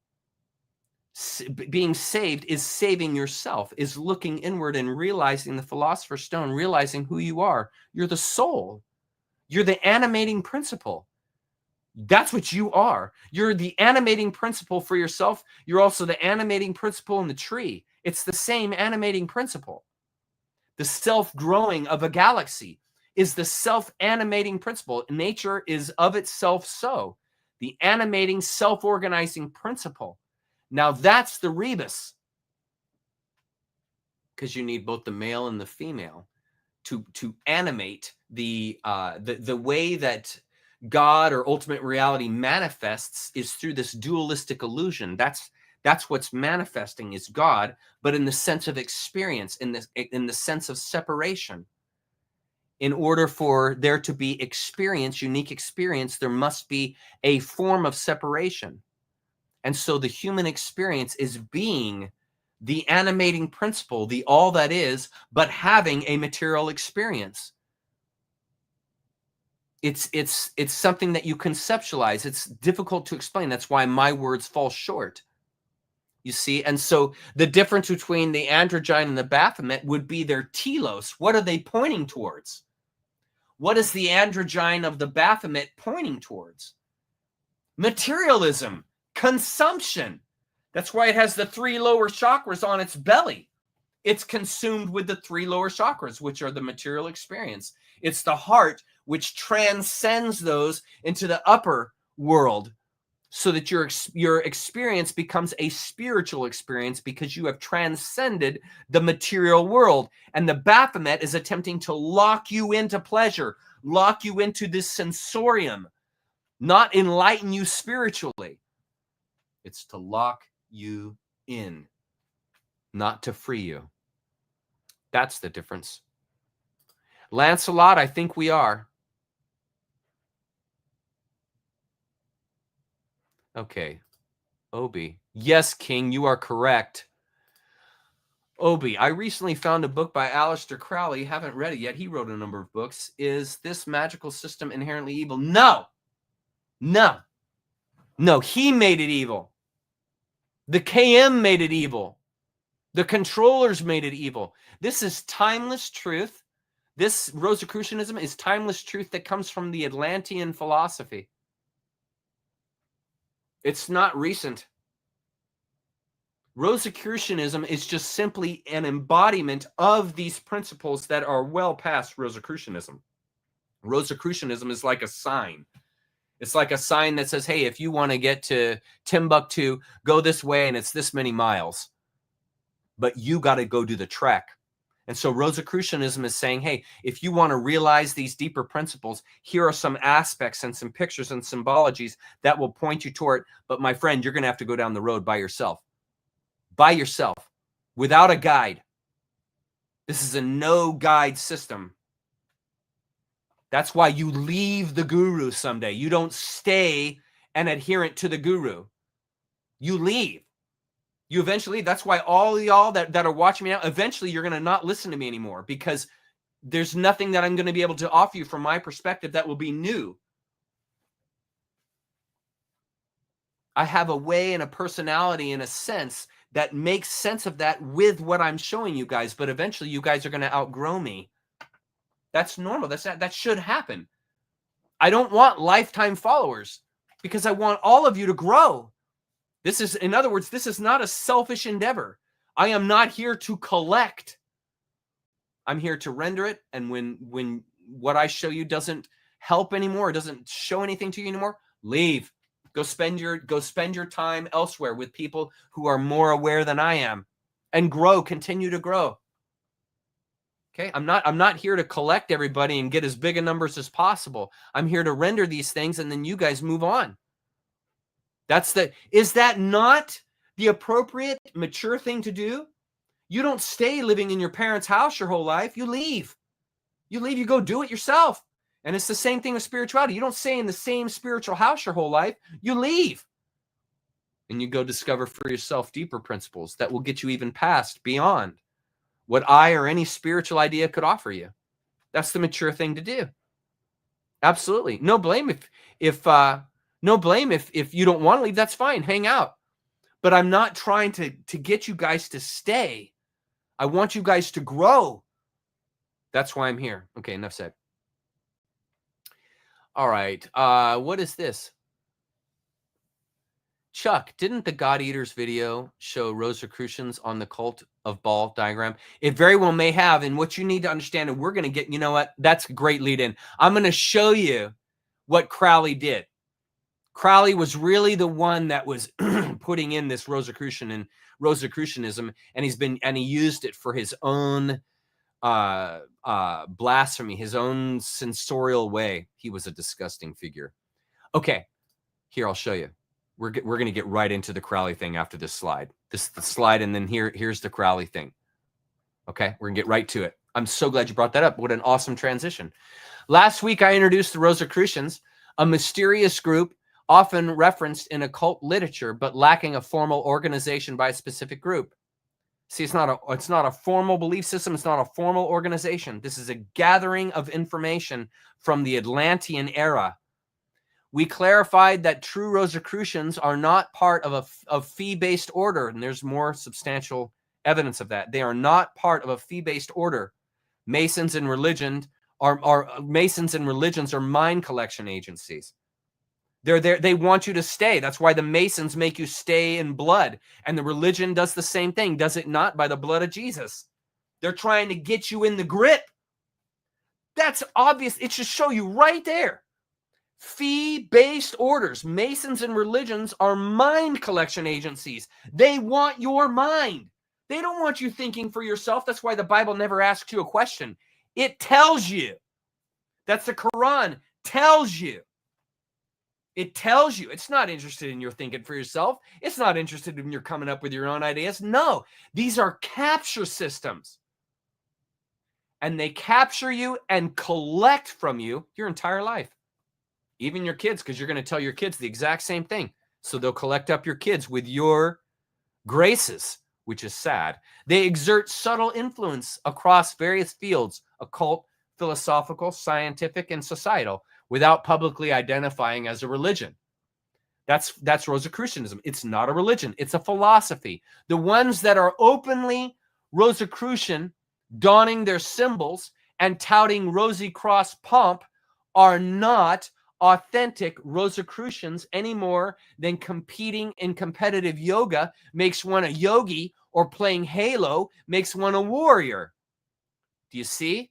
Just as nature worship can't be steered into satanic, just as nature worship can be steered into satanic demonology, the casting of evil spells, and animal and human sacrifice, so also a humanist philosophy like Rosicrucianism can be turned into narcissistic self-deification and demonism, namely Aleister Crowley. Check out what I found in the encyclopedia. Aleister Crowley, the English occultist and founder of Thelema, had a significant but contentious involvement with Rosicrucianism, primarily through his affiliations with esoteric orders that drew from Rosicrucian traditions. Remember, Rosicrucianism is built upon Atlantean, ancient, pre-human truths. This doesn't come out of Egypt. This doesn't come out of the 17th century. That's the 17th century simply organized it. The material was always there. The truth was always there. Truth is timeless. So these deeper truths about the human experience come from way, way back before human history. It's not a religion. It's a philosophy that comes out of ancient Atlantis. Rosicrucianism, a mystical movement emphasizing spiritual enlightenment, alchemy, and secret knowledge since the 17th century influenced Crowley's early occult pursuits. And then he twisted them just like the church twisted Christianity. They turned it from the Christ within you to the Christ you have to worship. However, he often adapted, reformed, and at times, this is straight out of encyclopedia, folks, this is not my imagination. However, he often adapted, reformed, and at times exposed what he viewed as corrupt elements within these traditions, leading to accusations of manipulation for personal gain to align them with his own philosophical system. He wanted to develop his own collection agency, Thelema, whatever you want to call it. And it was a bastardizing of these Rosicrucianism, this Rosicrucian teachings. Crowley's direct engagement began in November 1898 when he joined the Hermetic Order of the Golden Dawn, a London-based group heavily inspired by Rosicrucianism, Freemasonry, and Kabbalah. What were they inspired by? How to capture people with spiritual ideas. That's how. Not capture them in the sense of, hey, I'm going to be there to help them and save them and release them. It was like to permanently grab them and get their mind. And Crowley was going to do the same exact thing the church did. Same thing. I'm going to form my own group, my own religion that I anoint as the truth. And then I'm going to collect all these people and collect, and have them worship the words that I claim. That's Crowley. That's Crowley, a total loser. A total loser. He was initiated into the neophyte grade under the motto Fraterno Perdurabo, and rapidly advanced through its hierarchical structure, which incorporated Rosicrucian symbolism like the Rosy Cross and rituals aimed at spiritual transformation. They never, ever, ever wanted you to know about Rosicrucianism. They don't want you knowing these things. That's why I'm telling you, because I don't obey. The Golden Dawn's teachings include ceremonial magic and correspondences between elements, planets, and the tree of life, profoundly shaped Crowley's worldview, which was pretty effed up, if you ask me. He was a messed up dude. However, his libertine lifestyle, sex and drug addiction, and he self-admitted that he was a drug addict, actually wrote a book about being a drug addict, and aggressive pursuit of power forced division. There it is, separation. Division, separation. You will always, the charlatan will always divide. Always. They will never bring you into oneness. They will always attempt to divide you because that's the way to capture you. That's why he did it. In 1900, amid a schism, Crowley attempted to seize the order's London temple, the Vault of the Adepts, on Mather's behalf, leading to his expulsion and the group's fragmentation. There it is. He fragmented it. This event highlighted Crowley's willingness to manipulate internal politics, using his position to challenge established authority and assert dominance. I mean, he learned it straight from the Catholic Church. In his broad, this is the last slide on Crowley because I don't want to spend too much time on him. In his broader macro history, Crowley drew from Rosicrucian ideals of spiritual redemption and evolution, but reinterpreted them, just like the Catholic Church reinterpreted spirit. He did the same thing through Thelema's aeons framework, the old aeon of Osiris, patriarchal, sacrificial, giving way to the aeon of Horus, individualistic and liberating. This is how dark this guy was.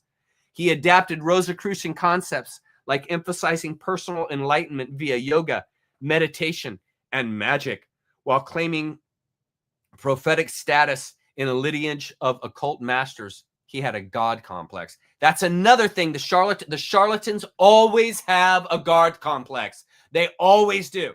They think they're right. Every single pastor in the United States, or the world for that matter, thinks they're right. They got a God complex. They think they're right. They think they got it figured out. They think they got the spiritual answers. They think they got the right God. They think they got the right belief system. They're narcissists. They're narcissists because they think they're right. They think they've got their hand around the spiritual world, and the spiritual world by default cannot be grasped. It's not something you hang on to. It's not something that you believe. It's something that you approach in faith. I'm telling you, man, it's incredible what they've done.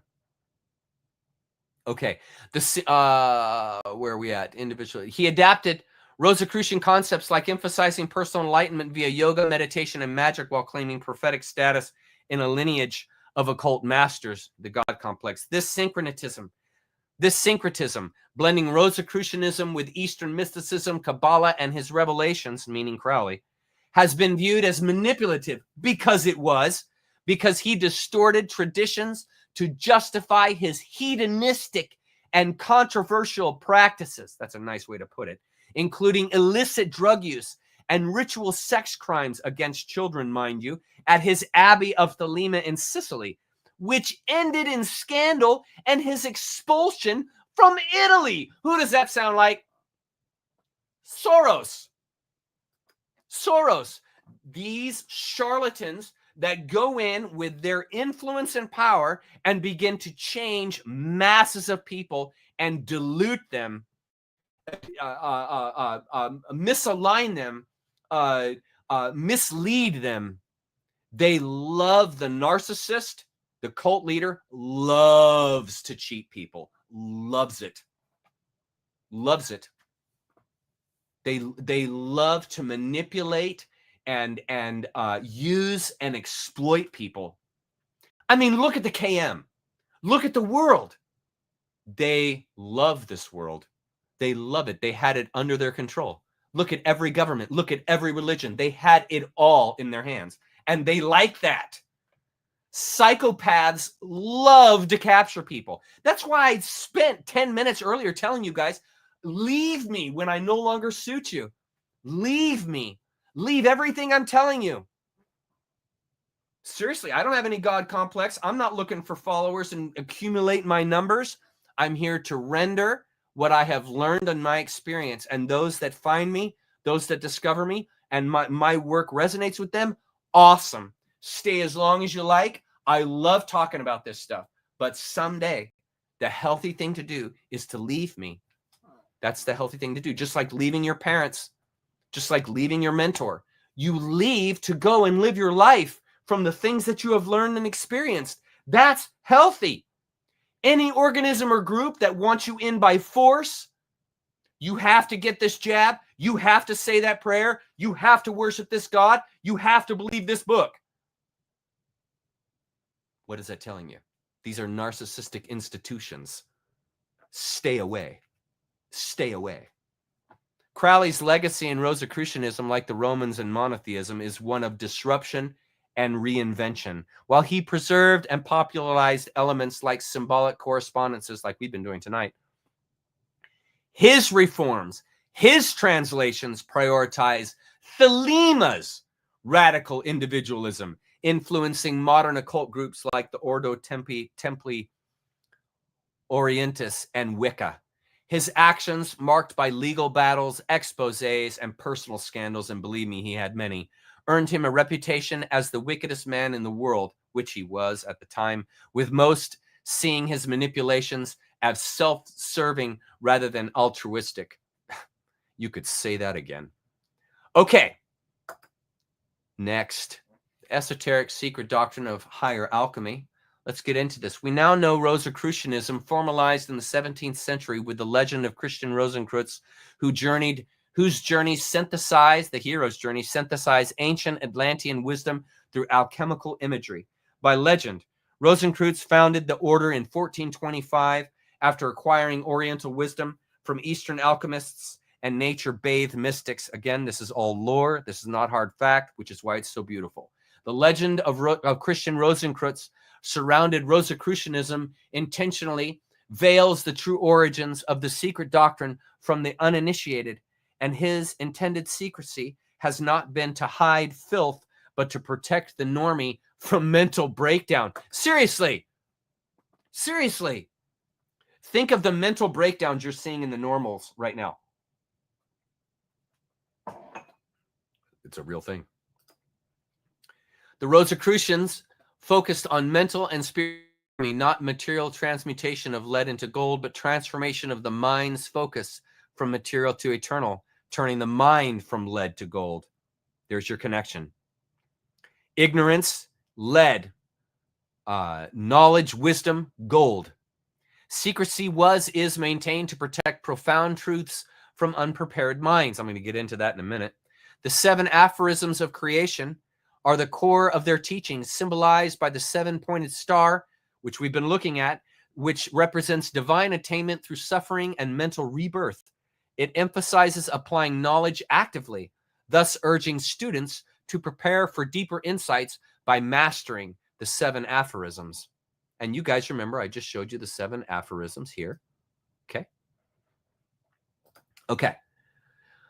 Why esoteric doctrines are kept secret. Western and Eastern approaches. Now, this is why, this is going to show you why all this stuff is secret.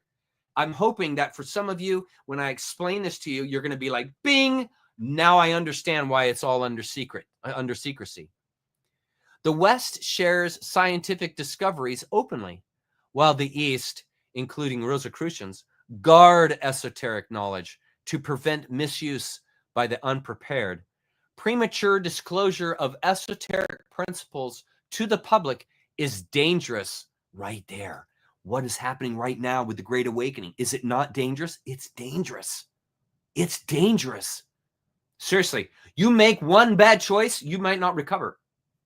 And you guys know what I'm talking about. If you made a bad choice in 2020, 2021, you might not recover. It's for keeps right now. It's to guard us and to prevent misuse by the unprepared. Premature disclosure of the esoteric principles to the public is dangerous. In the same way, handing a child some bleach and ammonia or matches and gasoline is dangerous. Ruthless patterns and truth burn away the mind, blowing apart life's basics, and so not a journey fit for the young, uninitiated, fearful, or obedient. That's why this Great Awakening right now is not for everyone, meaning some people are not going to make it through. They're never going to see the deeper and deeper principle that is guiding the Great Awakening. The anima mundi, the world soul that is guiding the Great Awakening. It is happening, folks. And this will really tell you the great risks that they took in initiating the Great Awakening. And why it's taking so long. Think about it. Think just 4 years, the difference in mindset between 4 years ago and now. Think you need every year, don't you? Don't you? There's that many people. And think of how many people still aren't awakened and are about to be just, what is about to happen. And you guys who are in tune to the deeper actions that are going on right now, what is about to happen? Think about what's going to happen to the folks that still to this day refuse to see this as a Great Awakening. Refuse. Think of them. Both my parents, neither of them buy into the Great Awakening. Neither of them. All of my family, none of them buy the Great Awakening. None. They don't buy any of it. None of it. Because they can't. How can you if you're a Christian? Because the Great Awakening is the death of all religions. You see? If you're trying to take Christianity into the Great Awakening, my friend, what are you doing? What are you doing? It doesn't fit. It's inappropriate. It's irrelevant. Why are you doing that? Why are you trying to bring in this religion that you were taught as a child into the Great Awakening? That's what adolescents do. They try and bring their little toys all the way into their adulthood. What are you doing? You're here to grow. You're here to expand. Expand your mind. Expand your consciousness. How are you going to do that under a tight religion that dumbs down reality to sin and atonement? That dumbs down God into a personality? Seriously. That dumbs down misbehavior into sin? Come on. Come on. You can't take that stuff into the Great Awakening. You must move past it. That's And this is tough. Occult study requires secrecy to protect profound truths, which are often hidden behind a symbolic language that, when seen, cannot be unseen. That's why they don't want you seeing me, folks. That's why I'm repressed in all my YouTube and nobody sees me. Only those who are really looking for me are going to find me. This is why the teacher only arrives when the student is ready. Masters and their apprentices gain extraordinary powers through unbridled spiritual development, but such power is only a side effect, not the primary goal of esoterica. The true aim of the adept is awareness, identity, not the acquisition of miraculous powers, which are likened to superficial achievements, and get this, for those who suffer narcissism. Because it's the narcissist that's going to approach these things with the idea of, I'm going to have the power. What do you think Crowley was doing? What do you think he was doing? It's all about him. He's a narcissist, a total narcissist. Look at the KM. Narcissists. They're all narcissists. They feed on power. They want power. That's why they have no problem taking away your sovereignty, taking away your money, taking away your rights. Nope. They laugh at that. They want that. Especially when you freely give them away. And when you're unwilling to leave the religion, you're freely giving them away. That's the hard, hard truth of this. This is why, sorry, next slide. Introducing the eternal parent. The eternal parent is an elaboration of the first aphorism of creation right there. The one cause all existence emanates from the eternal omnipresent one, returning to it in unity. You can see how the church twisted that returning to unity after you die, you go to heaven because your sins are forgiven. It has nothing to do with that. And that actually locks you into separate ideas here. It suggests the eternal parent is the infinite unmanifest, the source of all existence, symbolized by an empty circle or an infinite space right there on the right. This symbol, though finite, represents the limitless, indivisible, causeless, changeless, and infinite essence that transcends all qualities, attributes, or forms associated with things. During the cosmic night, a long period of unmanifestation, the eternal parent exists in a state of unconscious, dreamless sleep. This is like the Brahma, where there is no light, spirit, time, change, things, form, action, fire, or polarity, pairs of opposites, as these require manifestation and separation. If that's not clear, please meditate on this paragraph. It is so important that that's clear. The eternal parent, there is no light. There is no time or change. There are no things. There is no action or fire or polarity, because all these require separation. So what Rosicrucianism is saying is that this world of dualism is something that has come out of something that doesn't have any description, that has no description. And in order for it to have a description, it came into material reality, your life, your experience. And so what the Rosicrucians are saying is that what is animating this nature world, this dualistic illusion, is something that can't be described, is something that is outside of words, which is why we are in the word world, the logos. That's why we're here, because it came out, and it's no it, came out of that space through words, through images, through dualism, so that there could be experience, so that there could be relationship. You can't have experience in oneness. You can't have relationship in oneness because there's no separation. This then tells you nature is a form of God, but is not God completely. It is an outpouring of God. And what are you?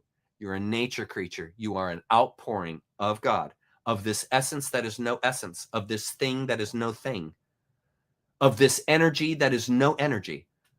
It is outside of words. And the whole point of being here is to have the experience of identifying, knowing by faith that animating principle is in you, but you are in the material separate world. It's a miracle. Life is a miracle. The universe is a miracle. And when you have this kind of grounding, you won't get caught in a belief system. You won't get caught in a religion because you will have this realization that is past the words of the religion, that is past the words of the ideas that come out of man. And you find it yourself through realization. Kenosis. Yeah? Okay. Next slide. The eternal parent emphasizes the eternal rhythm of cosmic days. Remember, we're all waves. And cosmic nights. So we have the active manifestation and the passive unmanifestation, a concept echoed in ancient esoteric traditions and modern philosophy. The eternal parent is not spirit or matter, but their infinite source described as a no thing. That is why, folks, we are in a monopolypantheism. That's why, because everything is a manifestation of God, but it's not because it's separate, but it is because it's God. You're in a Rubik's Cube, a wonder. You see, and when you can live in that kind of faith, it transforms your behavior, it transforms your life, it transforms your mind. Because you'll have reverence for it. You won't be trying to fit it into some belief. You won't try to fit it into some thing you have to do, some God with a personality. So you're forcing yourself into life when you do that. You're a narcissist. And so you no longer behave like that when your perspective gets above the canopy, raises above the canopy. You no longer will be satisfied with words to describe God. You no longer will be satisfied with religions to describe spirituality. That will no longer satisfy you when you get above the canopy. And then you see. And when you see, you cannot unsee. And so therefore you can't be tricked anymore, which is the whole point of my videos, for you to see it. Therefore, you will not be falling into the tricks of the trade, the tricks of dualism that these psychopaths like Crowley manipulated, which is what makes their deed so unforgivable, because they knew this side I'm showing you, and they figured for themselves, okay, I'm going to take this and it's going to become about me and what I think is truth and what I like and what I want. And it no longer is authentic. It's a greed-based understanding. It's self-consumption. That's why Crowley couldn't get along with anyone. That's why he died a broke, empty man. He couldn't get along with anyone. He went through 4 or 5 marriages, couldn't get along with anyone. And if you read some of the testimonies of his former wives, your jaw will be on the ground. On the ground. He was such a horrible person. You see? You see, you've got to look deeper than what the surface is showing you to understand this stuff. The eternal parent cannot be thought of as a thing defined or limited by human concepts like personality, because it transcends mind. It is approached through negation, apophatic, describing by what it is not, as human language cannot capture it. And the reason why I have these pictures of the deep field is to show you it can't be captured. Look here. Look at the top right. You see that? See the moon there? That's for perspective. That's for reference. That's not actual size. That's just for reference. But look at that. See where it says XDF, extra deep field? They took a picture, NASA focused one of their telescopes, I think it was Hubble, on that little square just at the bottom of the moon to the left a little bit. That tiny little dark square. And you know what they saw after leaving the film exposed for a month? More space, more depth, more infinity. Folks, that's the picture of you. That's what's inside you, my friend. And when you have that perspective, you'll realize, and you won't be satisfied with the BS ideas that come out of psychopathic minds like Aleister Crowley and Dr. Fauci. Introducing the eternal parent. Infinite space serves as the primary symbol. Remember, symbol. Nature is a symbol of God for contemplating the eternal parent, as it is eternal, boundless, beyond sensory perception, yet undeniably real, just like you. Are you not eternal? Are you not boundless? Are you not beyond sensory perception? Yet you are undeniably real. Right there, folks. Right there, I just showed you how you are linked to the cosmos. I just showed you. Right there. eternal, boundless, beyond sensory perception. You are the miracle. The idea is to reflect on this symbol to grasp the absolute allness of the infinite unmanifest, acknowledging its transcendence of mortal understanding while affirming its reality through reason and intuitive faith. The shin, that's how you get to know the ultimate reality, is through the shin, the gut mind. That's where that understanding comes from, because the gut mind is ultimate reality.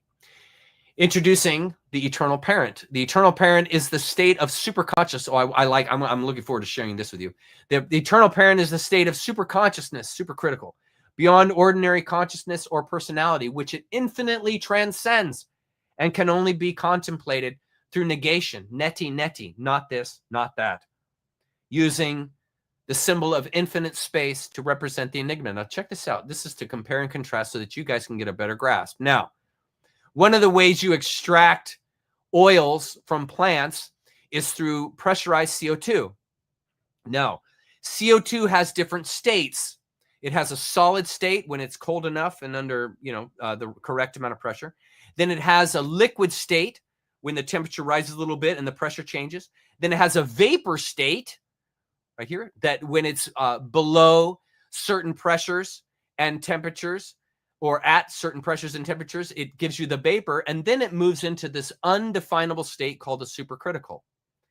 And this is when it is both a gas and a vapor, and it is both a liquid and a vapor at the same time. And this is real. It's called supercritical. And it performs, meaning the CO2 acts like a liquid and it acts like a vapor. It acts like both, but it's neither. This is the exact picture of God. This is the exact picture. Look, just change temperature with time. Just change pressure with experience. Just switch them. And there's God. At certain temperatures, at certain pressures, at certain time frames, at certain experiences, you experience God in these different forms. And God is also the supercritical, meaning undefinable.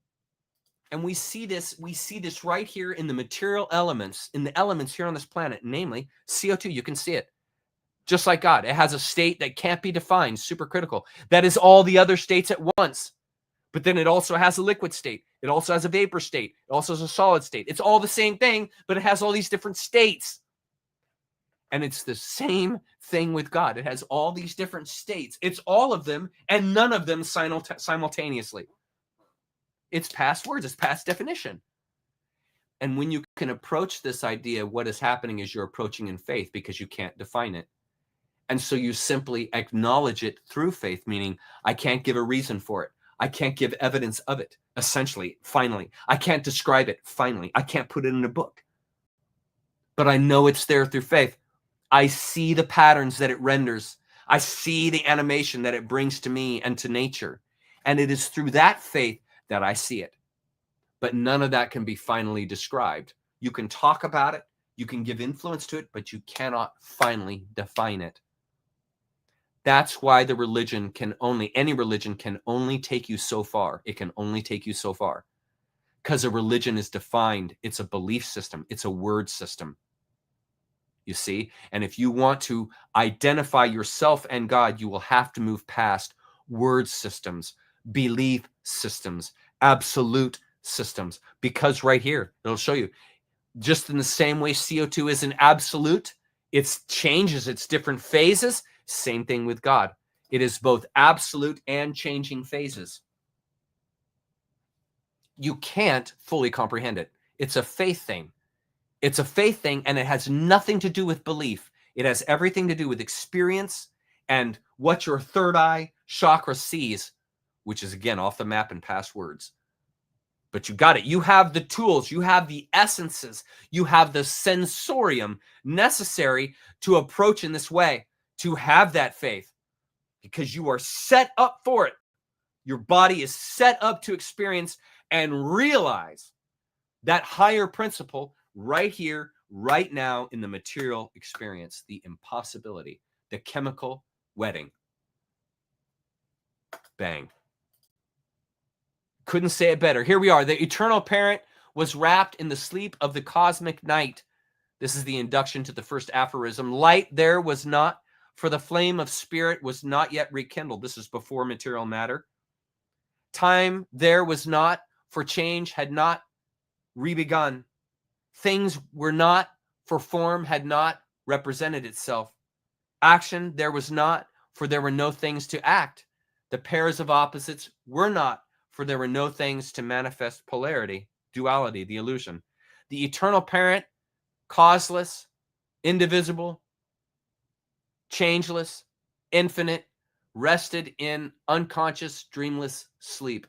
Other than the eternal parent, there was not either real or apparent. So you get into kind of these goofy pictures and pictures and words when you get into this stuff, because there's no other way. There's no other way. It's going to get funny and goofy. And some people are going to be able to handle that and say, I totally resonate with what you're saying, Chuck. And other people are going to be like, dude, you're screwed up. I don't get it at all. Because it's past words. We're just shooting here. We're just trying. The aphorisms reference to the sleep of the cosmic night reflects the occult teaching of cosmic days and nights, where the universe alternates between manifestation day and unmanifestation night. See how all these patterns, there is, you must have an in to have an out, an up to have a down. From life comes death. There it is, between unmanifestation and manifestation, day and night. And how many times have I told you guys that nature is in layers? And here we see this is just another layer. Day and night, that's just another layer. Duality is just another layer. There's another layer called oneness, which is even past duality, which is beyond duality. Just like I can't describe the fourth dimension with the third dimension. I can't describe God with materialism, material aspects, words. It's past that. During the cosmic night, the eternal parent is in an unconscious, dreamless state with no activity or change. This rhythmic alternatum between conscious and unconscious is eternal, described in esoteric traditions like Buddhism, Brahmanism, Hinduism, and the Kabbalah, likened to the days and nights of Brahma, who sleeps. Remember, he sleeps in the lotus flower. Brahma sleeps in the lotus flower, and his awakening is the dream, and his sleeping is the dreamless state. A metaphor of breathing is best used here, and outbreathing creates the universe. Think of the expanding universe. Think of the sigh of God is the expanding universe. And an inbreathing, that's the breath in, the dissolves it, and think of a black hole dissolving all that is. This is a process without beginning or end in forms of time. I hope I haven't lost you guys when I was saying that stuff. You should be able to follow that. After this slide, we'll go into comments, see if you guys got any questions. Time there was not, for change had not yet rebegun. Reflects that time is the measure of change, not mere duration. Without change, there is no time. The eternal parent in its changeless state exists in pure duration, a timeless state. Time arises only with manifestation and change measured by celestial movements or mental state changes.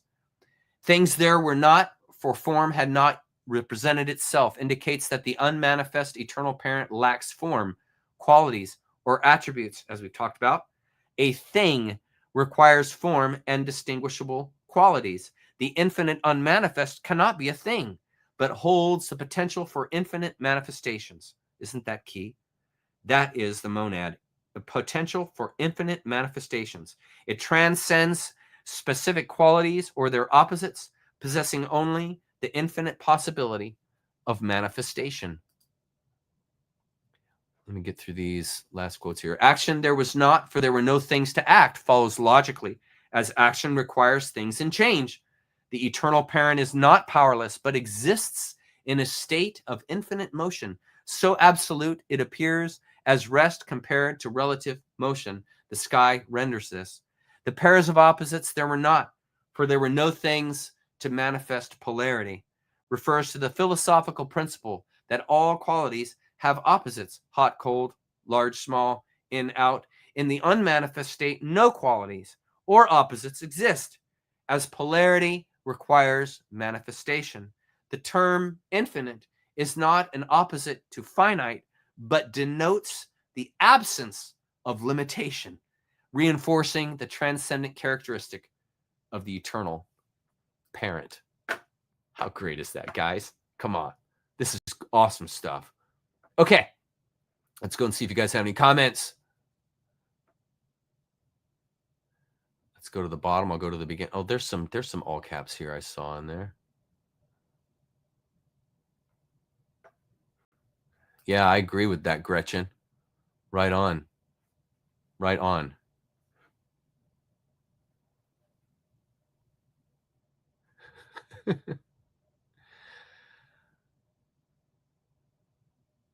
Okay. Anybody got any questions? I'm looking for all caps. Here's a good one. Show it.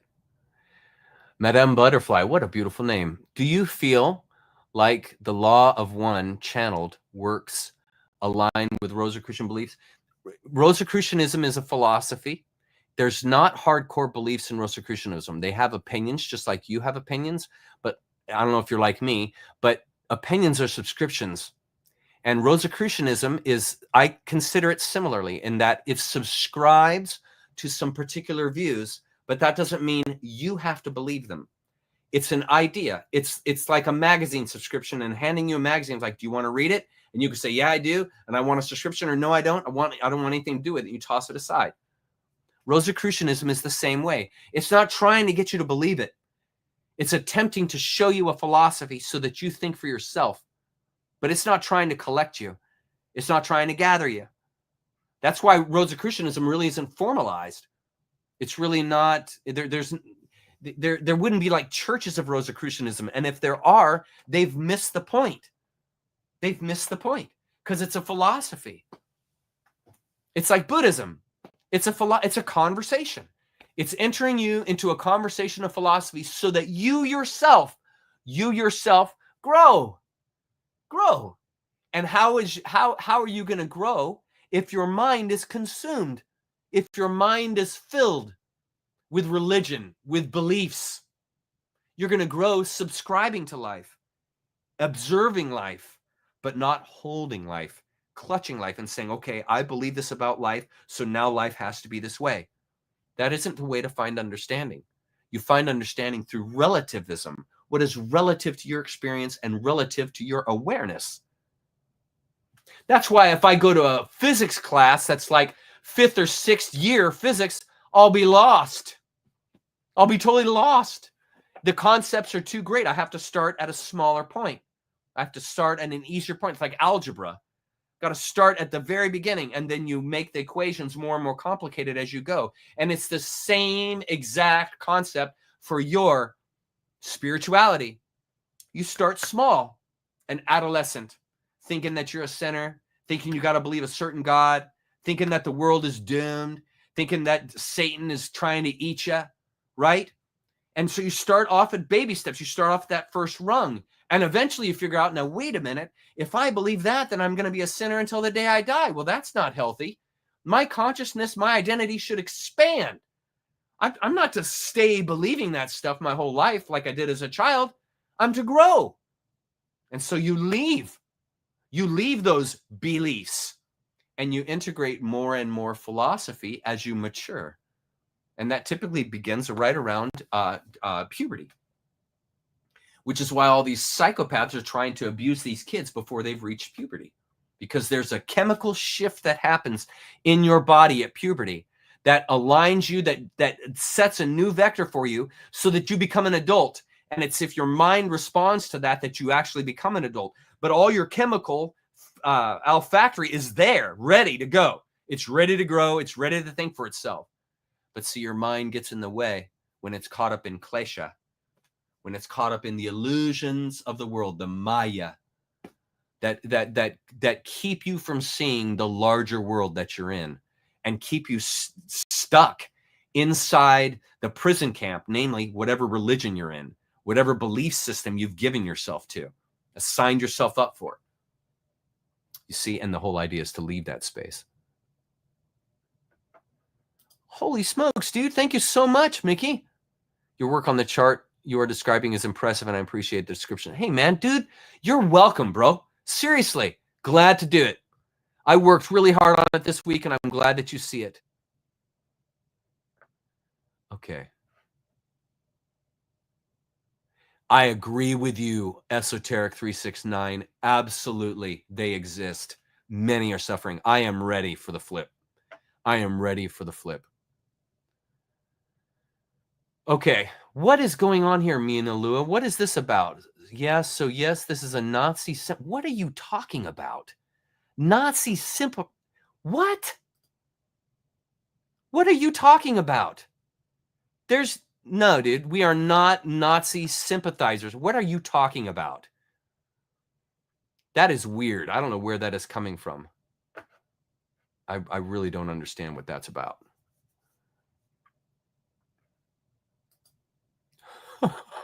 What a question. And why would they turn to Satanism? Because they're looking for belief system. People are looking for answers. Easy answers. Sorry, let me rephrase that. People are looking for easy answers. They want their spirituality handed to them. So here, read this book. Or, okay, if that doesn't work for you here, believe this other system. So believe in the Satanism thing, the sensorial thing. Believe that. And people are too quick to give themselves away to a belief system. You're a sojourner. This is a journey. There's no destination. Life does not have a destination. You are not headed somewhere. You're dancing. You are on the dance floor, but there's nowhere you're actually going. You're just dancing.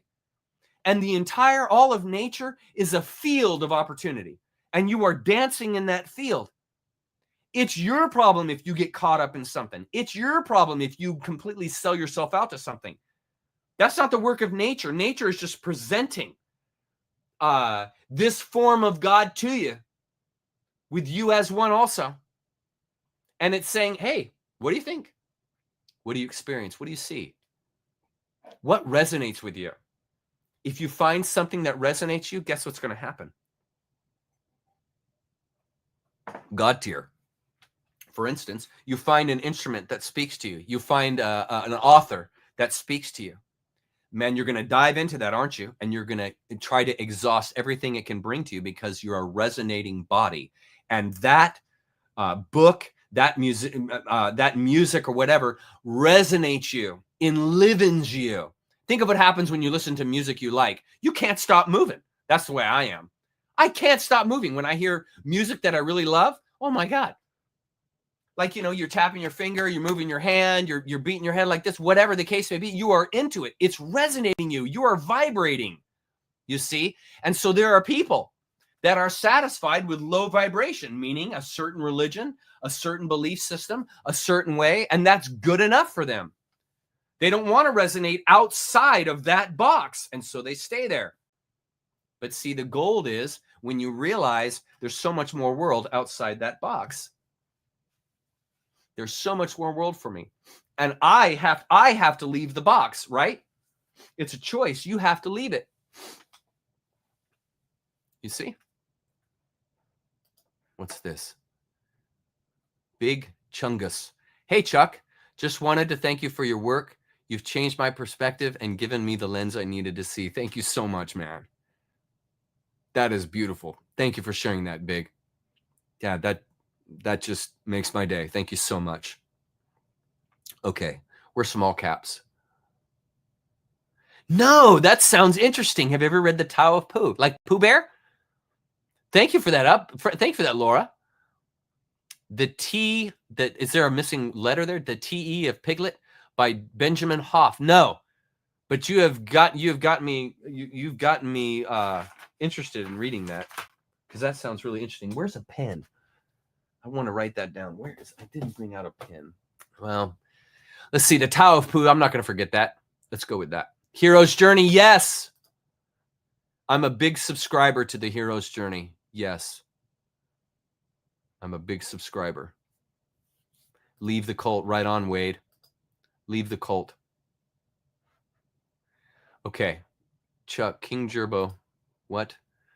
Chuck King Gerbo is talking about the Holocaust being a lie. Do you agree with him? I don't know. We don't have enough information. Do you know how much disinformation there is about that?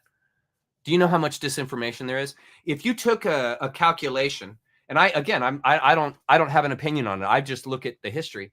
But if you look at the raw data and facts, what you know is that there were only a certain amount of ovens, and the claim that they killed however many millions of Jews, you would have had to run those ovens for something like 100 years to kill the numbers they're talking about, like 100 years running them 24/7, 365. They're just simply, there wasn't enough ovens to be able to do what they claim to do. And so there's discrepancies like that. There's also discrepancies in regards to the gas chambers, and that there's a certain way that they were made. And there's some details about that. And I haven't read it for over 5 years now, but there's some details in that don't add up. Like there's pieces of the puzzle that's just like, okay, wait, that doesn't make sense. And so, no, I'm not denying it. I'm saying that I think it was different than what we've been told. And what isn't? What isn't different than what you've been told? Is Christianity anything like the original Christianity, the Christ within you? No, nothing like it. It's this whole sin and atonement game. Nothing like the original Christianity, which was pointing to the Christ within you. Nothing. So do you really expect things that happened during World War II, when the KM was running World War II, the KM, and they ran World War II to get their Nazi sympathizers, the doctors that were Mengele and stuff that were working in the concentration camps, and put them in NASA, built the CIA, started the CIA. There was intention of what they were doing in World War II that is totally off of what you've been told about World War II. Totally. Yes, they absolutely killed people. They absolutely killed Jews. They absolutely killed I get it. Yes, they did. I'm not denying that. But how it went about, how the scenario actually played out, and who was actually making the calls, that is critical. And we don't have those hard facts yet. We have ideas, but we don't have the hard facts yet. That's why I'm saying, look at the mud flood and the buildings we're uncovering. There's obviously a whole lot of history there they're not telling us about. You think they're going to be honest about what happened in World War II? You think the KM is going to tell you the truth? They're going to fill the world with misinformation, just like NASA, just like the CIA. What was the motto of the CIA? Until every single person in America believes a lie, the CIA's job is not done. Or when every single person in America believes a lie, the CIA has done its job. Do you think any of those people have your best interest in mind? Do you really think they're going to tell you the truth about history?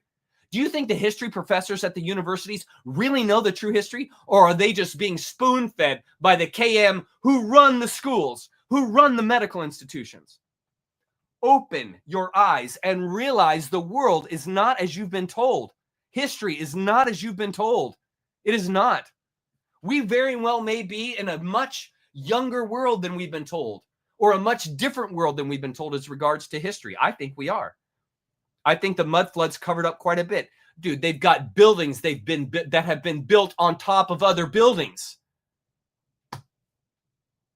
The history that you know, that you have been told by professors, by the experts, is not true. So everything you've been told about the Holocaust, everything you've been told about World War II and what was really going on is a lie. Is a lie. Every single war since Napoleon has been run by the same group, the KM. They have run every war since Napoleon. Do you think any war is real? Do you think they really started World War II because there really were these conflicts between the leadership? No, dude. It's a sacrificial rite. They're dressing those soldiers up for the battlefield so they'll all go die as a sacrifice to demons, as a sacrifice to the evil presence that captured this earth, that captured the world. I've gone through the whole history thing. I've done it. And I've shown you that most likely this capture system was established 800,000 years ago through the moon.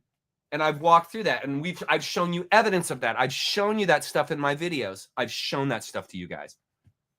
Not to say this is the fact, but to say the world is not what you have been told, my friend. Do not participate in the division with others who are waking up by stating that they're wrong and you're right, because likely neither are right. Likely some of the stuff I've told you is incorrect, because we're all searching for where the truth is. in our history, where we come from, what the earth is about. Heck, there's not even agreement now between people who believe in a spherical earth and a flat earth. And these two people hate each other. Division. And when you've got this stuff going on with the Holocaust and saying, no, it was this way, no, it was that way, no, it was this way, they're dividing you still. You're still picking sides. And that is not how we as a society, as a collective, are going to grow. Hating each other, yelling at each other, fighting each other. And that is exactly what they do with this kind of a thing. That's exactly what they do. So my opinion is on that whole thing is, wait and see to find out what the truth is. Gather all that you can. Learn all that you can.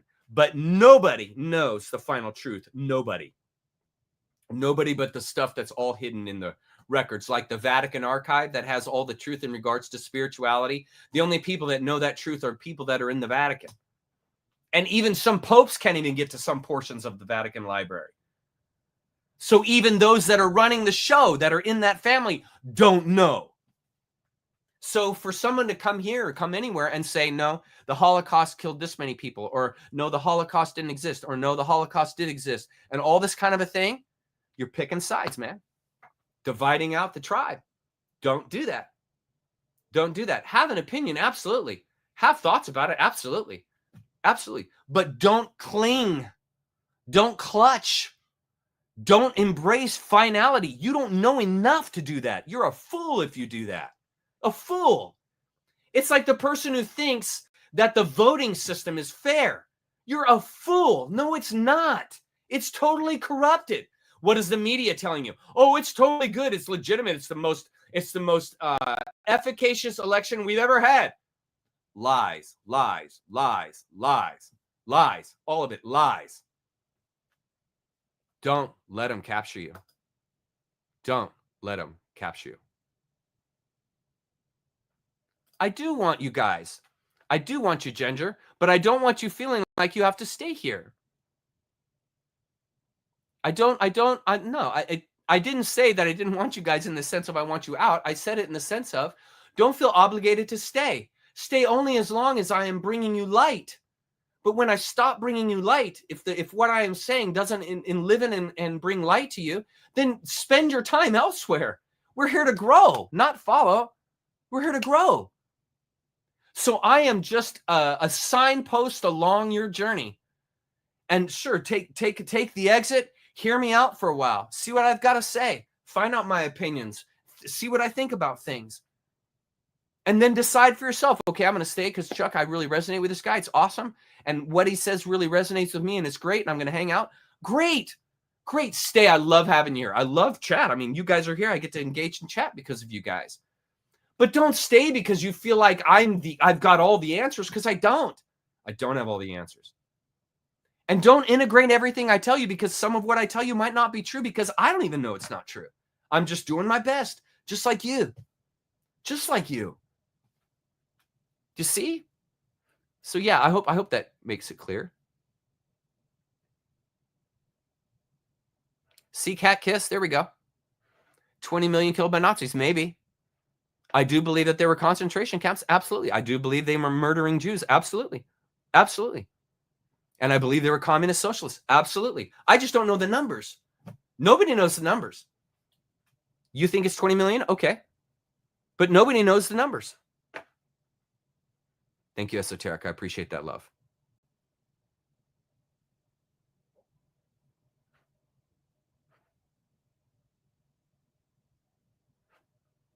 Heck yeah. Yeah, absolutely. I would love it if every single one of you outgrew me. Absolutely. Every one of you. That's my hope for you guys. You go well beyond me. Absolutely. That's my hope. Thank you so much. I appreciate that. Okay, let's see if there's any questions. Oh, there was all caps. What was that? Okay, here. This is good. I like this. Hi, Philip. Chuck, the Rosy Cross bugs me. I appreciate symbolism, but the cross is too similar to the Roman cross. Why not an X? Yeah, it's all tied into the ancient symbolism that I was talking about with the cross. So you can't just change the symbol as you feel like it. There's a reason and meaning behind the symbol. But you know what? This is great here, Philip. What I would say to that is, if it doesn't resonate with you, then move on. Move on. If you don't, like when I studied Rosicrucianism and am studying Rosicrucianism, there's a lot of things in it that resonate with me. So that's why I get really hyped about it, because I really resonate with it well. But there may be the majority of people that don't. I don't know. I'm just simply presenting what resonates with me in hopes that it will resonate with some of you. But absolutely, Philip, if it doesn't resonate with you, then no worries, man. Ignore it. Walk away from it. Maybe come back to it another time. There's nothing wrong with that. There's nothing wrong with that.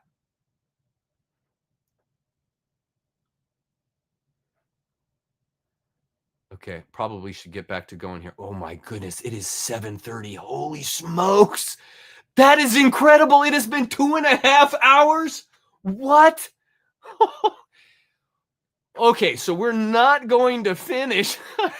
We're not going to get through all this tonight. What do I got for my media assets? Let's look here. Hang on. Comments. Okay, let's look how many pages I've got left. Okay. So we just got through the supercritical stuff.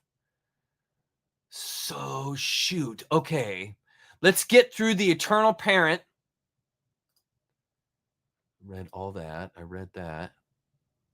Yep, read that. Read that. Here. Okay, let's see how far we can get. I'm hoping, man, I wanted to cover the Anima Mundi tonight. Let's see what we can do. Okay. The aphorism described the eternal parent as causeless, indivisible, changeless, and infinite. Causeless as the ultimate source, nothing could precede or cause it. Indivisible, division implies parts, which would negate unity and infinity. Changeless, it remains essentially itself despite manifesting change. This is the conundrum, folks. This is a conundrum. You're not supposed to solve it or have the answer. This is a conundrum. You study it. Nothing can limit or define it.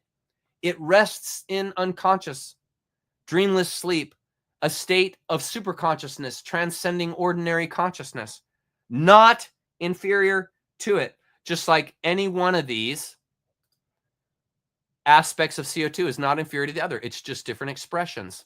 Okay? God's the same way, different expressions. But this is a higher state, not a limitation, just like the Shin or creative inspiration. Correct. Okay. Other than the eternal parent, there was not either real or apparent, asserts that no other real or manifested being exists in the unmanifest state. There could not be by logic. Think about that, folks. Think about that. There could not be by logic. Infinity. There could only be oneness behind all the illusion, right? Can you see that? That's logical. Infinity in truth implies oneness, precluding other realities or appearances. The symbol of infinite space is the best tool for contemplating the eternal parent, though it remains inadequate for full comprehension. Edgar Allan Poe stated that describing the concept, this is great. Listen to this. This is great. Edgar Allan Poe stated that describing the concept of the infinite is an effort to think the unthinkable, a thought of a thought, which is the same idea as Watts. You can't see your own eyes, or as I say, you can't find your glasses while wearing them. Do you guys get that? The unthinkable is a thought of a thought, which doesn't exist, but it can exist in your mind. Does that make sense to you guys? It's a thought of a thought. Isn't that greatness? You just can contemplate it. You can't really explain it. You just contemplate it. It's brilliant. The Rosicrucians avoid defining the infinite, following Spinoza's aphorism that defining the infinite denies it. And by the way, let me say one other thing. The gentleman that just said he's not comfortable with the cross, something came to me while I was reading that. It might be that the more you understand it, the less revulsion you will have for it. Like the lady that was afraid of black widow spiders, didn't like them. And what made her like them, in fact, love them, is reading about them. It may well be, but that by studying the Rosy Cross and some of this Rosicrucian symbolism, just studying it, finding out about it, reading about it, digging in on it, right, may take away its aversion to you, or your aversion to it. You know, it may. Learning about something disempowers the way it normally treats you, the way you normally feel about something. When you go and learn about something, it typically will change your first impression. I mean, think of how many people you've met when you first saw them, you thought, I probably wouldn't be friends with them. I probably wouldn't like that person. But you sit down with them, or you guys sit down eventually or whatever, and you start talking, you realize, wow, this person's actually a lot different than I thought. And it was by learning about them that your mind changed. And it very well may be that by learning about the Rosy Cross, you might change your mind about it. Just a thought there, buddy. Okay. The eternal parent is not below personality, but infinitely above it, transcending human conceptions of personality, personalization, or anthropomorphism. Edwin Arnold's Light of Asia emphasized the immeasurable nature, that's the book right there, of the infinite is beyond mortal perception or thought. There it is again. Get used to this, folks. We've all been raised in a monotheism. Get used to the idea of being in a monopolypantheism. It'll help you out.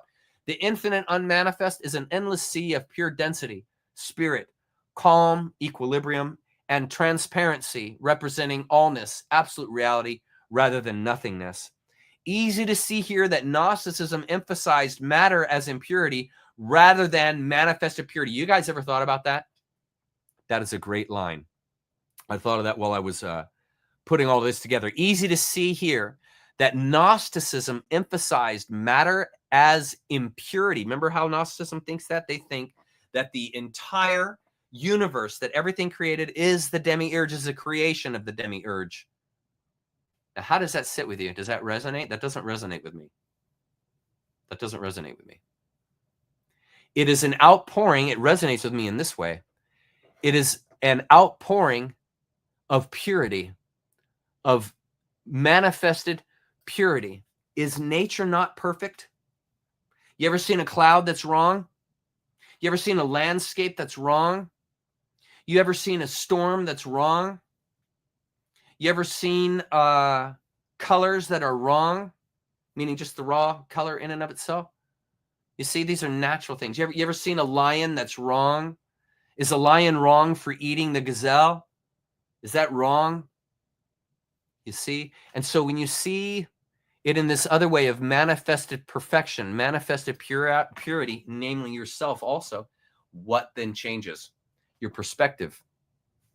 Your perspective. That's why I don't like this idea that the demiurge created the universe, or that the demiurge created everything, or that everything is the demiurge. I think that's a negative connotation to put on creation, and it's not healthy. You need a larger perspective, a higher note, a higher resonant frequency, and seeing the universe as manifested purity rather than as manifested impurity will change your opinion of the universe and yourself, don't you think? And what's the wise thing to do? Since we are in an enigma, it's really how you take it that defines it, right? So what's the wise thing to do? To take it in a different way, meaning absorb it in a different way, to open yourself up. The eternal parent is the infinite, unmanifested wellspring of all and is symbolized by infinite space. It exists in a timeless, formless, changeless, and unconscious state during the cosmic night, possessing infinite potential, but no qualities. Figure that one out. Infinite potential, but no qualities, separations, or polarities. The aphorisms' metaphysical implications emphasize the transcendence and ineffability of the infinite. And this is why I wanted to get to this today. The soul of the world, man. This is what I was so excited about presenting, the soul of the world, anima mundi. But with it being 7:42, going on 7:45, maybe I should just start this for next week, because there's like another 1, 2, 3, 4, 5, 6, 7, 8, 9, 10, 11, 12, 13, 14. There's like 15 or 16 slides, and we're not gonna get to it. So, do you guys have any questions? We'll get to that next week. For me.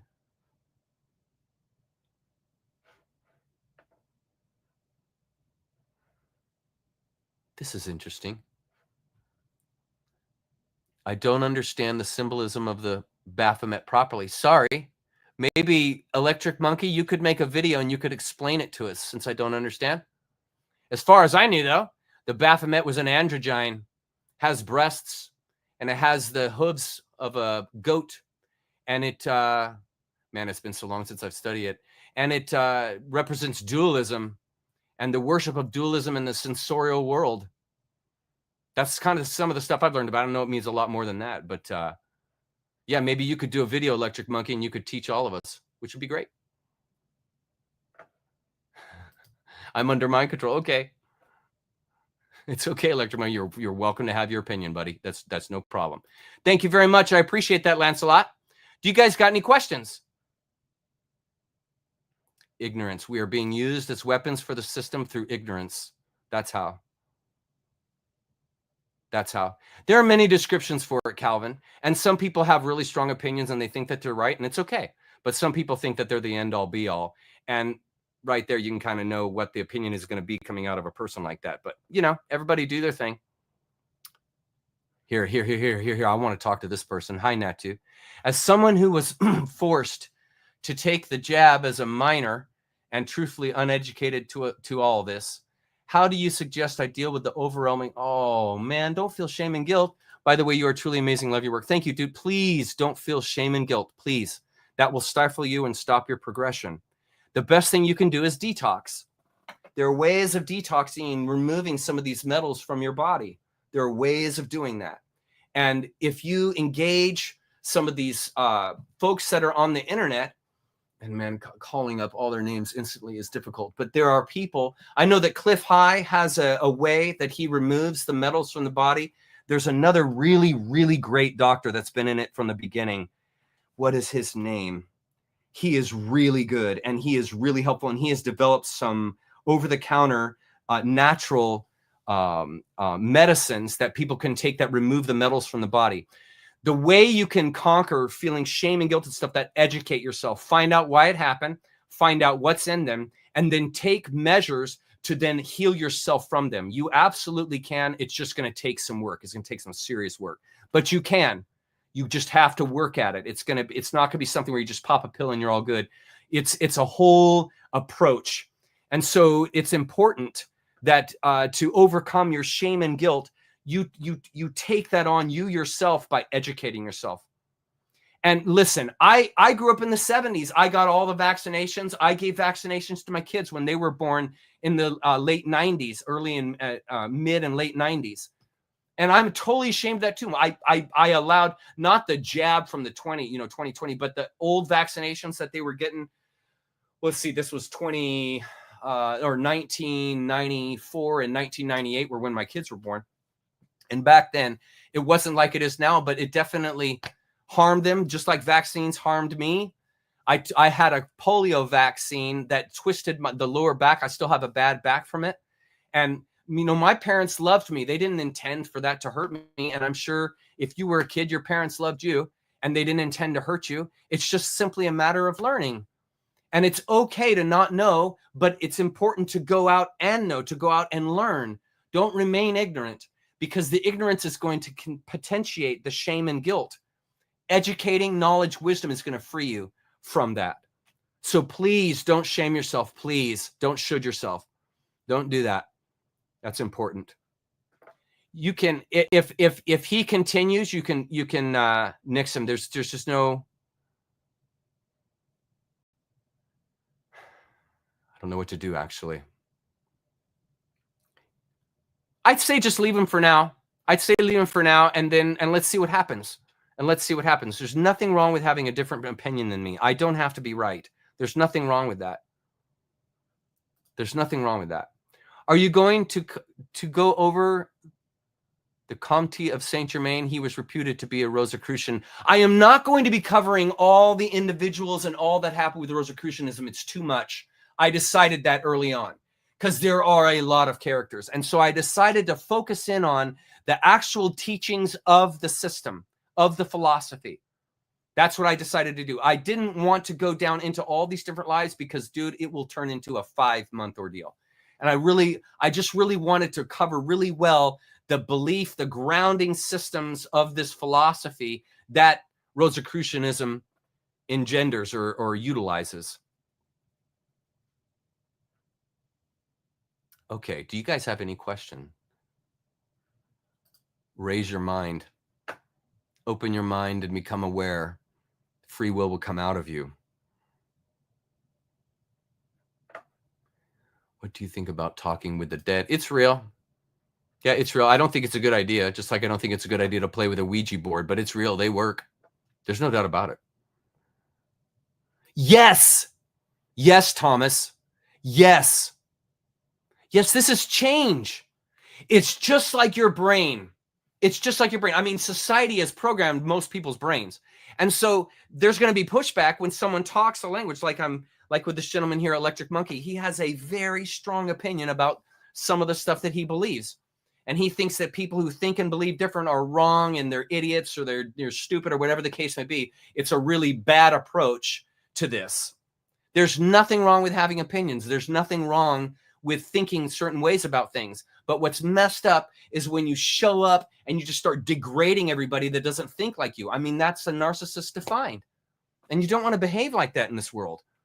And so, yeah, the Matrix pushes back in the same way that you're going to push back when you have a new realization. When you find out something new, the first thing you're going to do is, I don't believe it. Like there are a lot of people that don't believe in UFOs. And so the first time they see a UFO, they're going to be like, I don't believe it. It's not real. And every video I see is just AI. None of it's real. It's all fake. Okay. You're welcome to have that opinion. Just like there are people that think that we went to the moon and there are people that are completely convinced that we didn't go to the moon. It's fine to have an opinion, but be open to change. Be open to raising your opinion later when it changes, because it will change. That's called growing. If you're still thinking the same way as a 50-year-old as you were as a 20-year-old, there's some growth that needs to happen there. The point of life is to grow, mature, increase your wisdom. That's why I said to Electric Monkey, dude, if you know everything about Baphomet, make the video. Educate people. That's why you're here. You're not here to just sit around in chat groups and tell everybody that they're wrong and that you're right. I mean, come on. So, yes, it will push back when you come across understanding and truth. And that's when you stay at it. You stay at it. You keep researching. You keep looking. If you don't have the final answers for the Holocaust, which I don't think anyone does, keep researching. Keep looking. Keep searching. That's the healthy way. You are in an enigma. There is very little absolute and finality here. You're in a wonder. You are in a wonder. And it is a really bad idea to really grip to anything. As I've said many times in life, it's a really good idea to get to the place in life where you can basically walk away from anything in 30 seconds without being attached to it. That's a healthy place to be. In my opinion, there are others that would probably disagree. But in my opinion, the healthy life is one where you clutch to nothing. You hold to nothing. You let it all go and approach life in faith. Yes, that is the only thing to fear is fear itself. Yes, fear is a mind killer. Absolutely. Have you ever studied Greek musics of the spheres? You know, I've touched on it, not enough to speak about it. I've read a couple of times about it, but not enough to give an opinion. But it is interesting. Yes, the music of the spheres is very interesting. I encourage others to check it out. Okay. That's it. Yeah, thank you. Thank you, DE. Peter McCullough. That's it. He's the doctor. The gentleman that asked earlier about detoxing from the Jap, watch Peter McCullough's video and read his books. He has specific pills set up to heal you. Seriously, Peter McCullough, the Quan. I really like that guy, the Quan. Sorry, I didn't mean to do the 3-finger thing. I know that people have a thing with that. Sorry. Okay. Yeah, that's an interesting subject there, King. That's an interesting subject, Malone. Yeah, that's a questioning. Yep, yep. Yep. I don't know about that guy. I'm not going to say yes or no on it. I'm just saying I'd go with McCullough.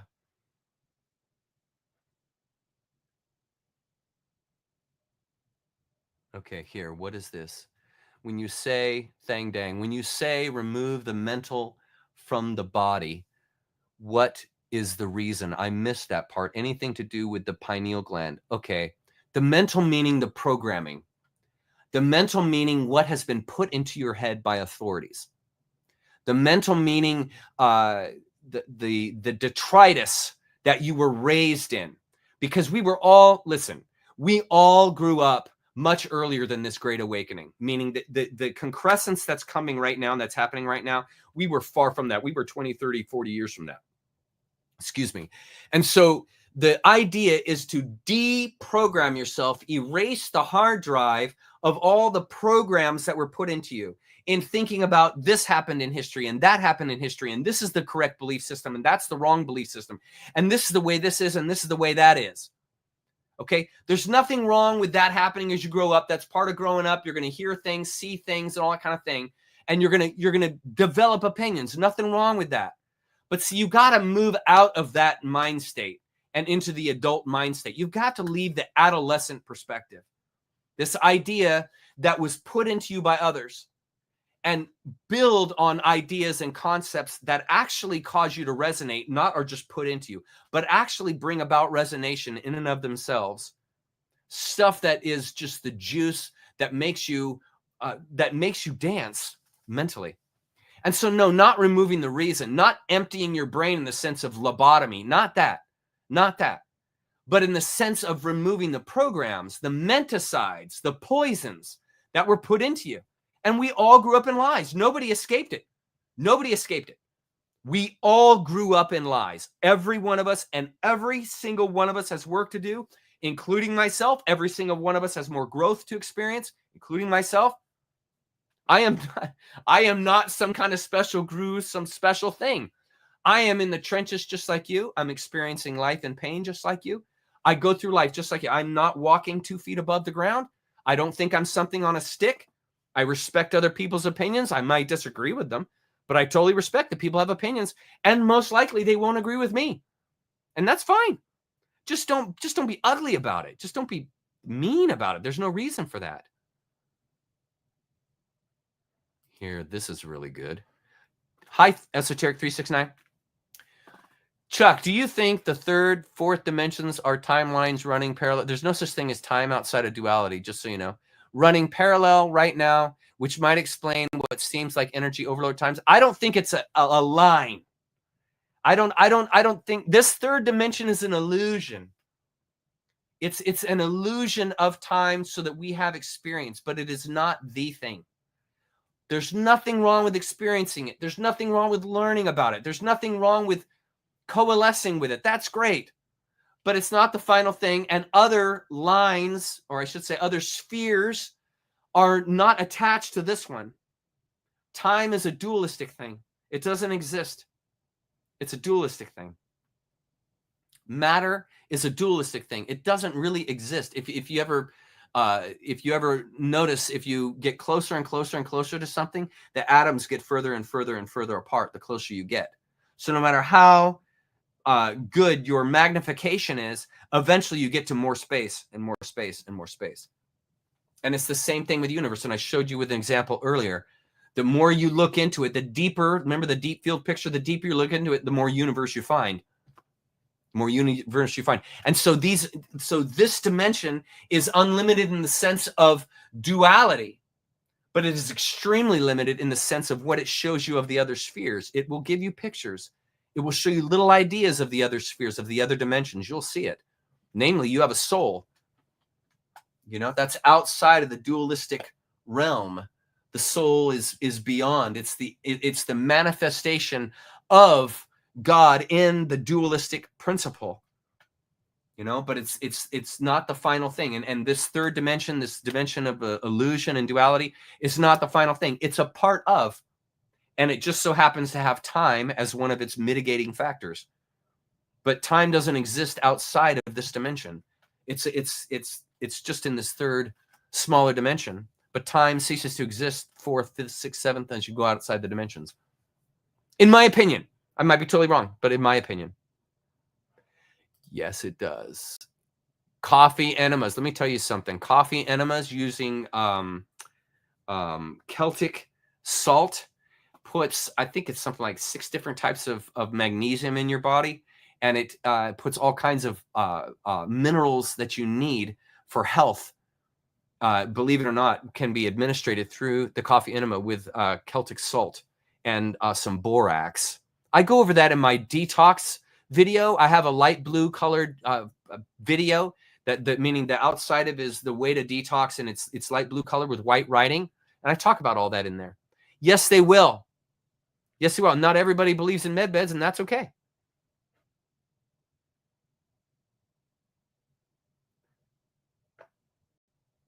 I've heard about this also. Definitely check it out. Read into it. Read into it. I've heard some good things about it. Yes, they will all come out. King, absolutely. Okay, let's get to more to the bottom here. Let's see if some folks have written something.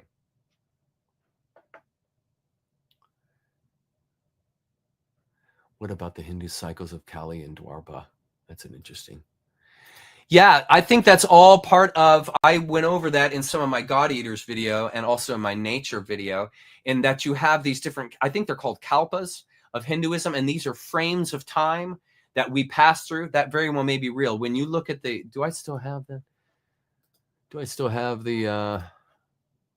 no, I don't. Shoot. Comments. Oh, I lost my train of thought. Where was your question? Oh yeah, the Hindu cycles. So I think these were just ancient ways of dividing up time and understanding the impossibility that we are all in. I one time heard Alan Watts talk about some of those kalpas, and some of them were like millions of years in some of the belief systems. And so this is beyond comprehension.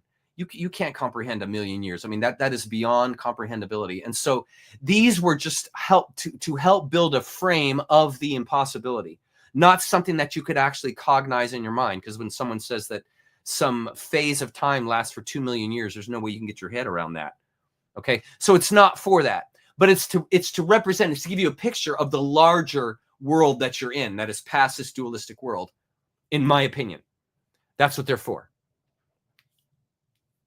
Okay, do you guys have anything else for me? You're welcome, Isabel. Glad to. It's 8 o'clock. Here we are right on time.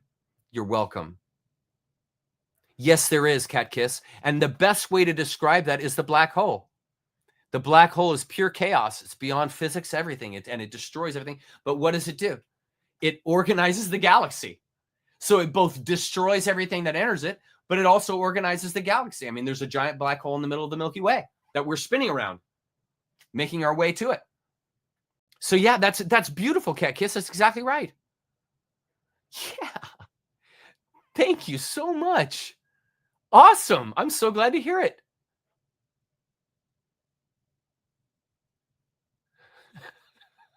What is Tom? What are you talking about? When you have merch, yes, someday I will. And I'll be thinking, I want to give it all away though. I don't want to sell it. And I'm thinking of you ready to leave in 30 minutes, bug out bag. Well, I wasn't trying to leave. I just knew that I couldn't do 15 pages in 30 minutes. There's just no way. There's just no way.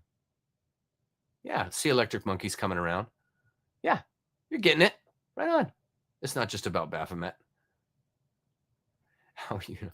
Because I don't live in fear, my friend. I don't live in fear. I refuse. My purpose of being here is to shine light the best I can. Doesn't mean I'm right. Doesn't mean I got it figured out. But the reason I'm here is to shine light. And if I live in fear of not talking about these people, then I can't shine the light. So I have to be willing to do that. That's part of what it takes.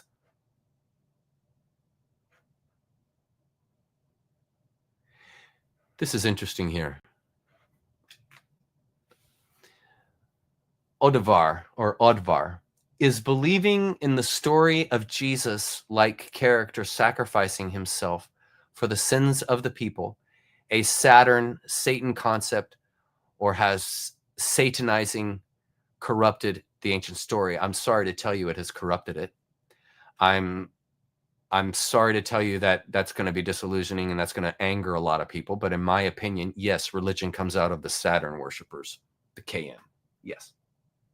I believe they twisted possibly a gentleman that was named Jesus or someone else, but sages from that time, I believe they twisted this whole idea they were talking about right at that time, at the time of Christ, 0 BC, of the Christ within you.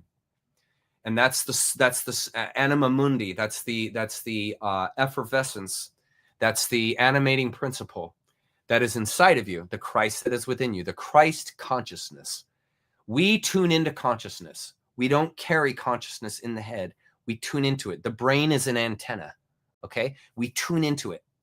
And so they wanted to jeopardize that whole tuning aspect so that people did not look inward for higher consciousness. They looked outward for higher consciousness, you see? And that's a mistake because the external world is the material world, and it's not going to provide you those final answers. The eternal world is within you. So seeking within yourself is where you find the eternal answers. And what you find when you seek in yourself is that you're not this dirty creature that you were sold out to be. that the world is not this fallen enterprise that you were told that it was, that God is not this specific personality catering to certain groups of people that you were told that he is. Notice the gender. They even taught you that God is a male. Okay. In the larger sense, God would have to be androgyne in this reality, because God carries both the male and female principle. God carries all of the vibrational principles, the metaphysic principles, right? That's all within that sphere. And so you're not going to be able to fully define that. You come into relation to it by realizing yourself, by realizing who you are. And so if you realize who you are, thinking that you're a sinner that's saved because you prayed the right prayer, see, you've already missed the mark. You're already off the track. You've missed the point entirely, because the whole idea of Christ consciousness is looking inward for answers, not outward for forgiveness. I am not going to grow spiritually if I still think when I'm 99 years old the same way that I thought when I was 4 when I became a Christian, thinking I'm a sinner. If I still think I'm a sinner at age 99, I haven't grown. Spiritually, I haven't grown. I've just complexified that same scenario, right?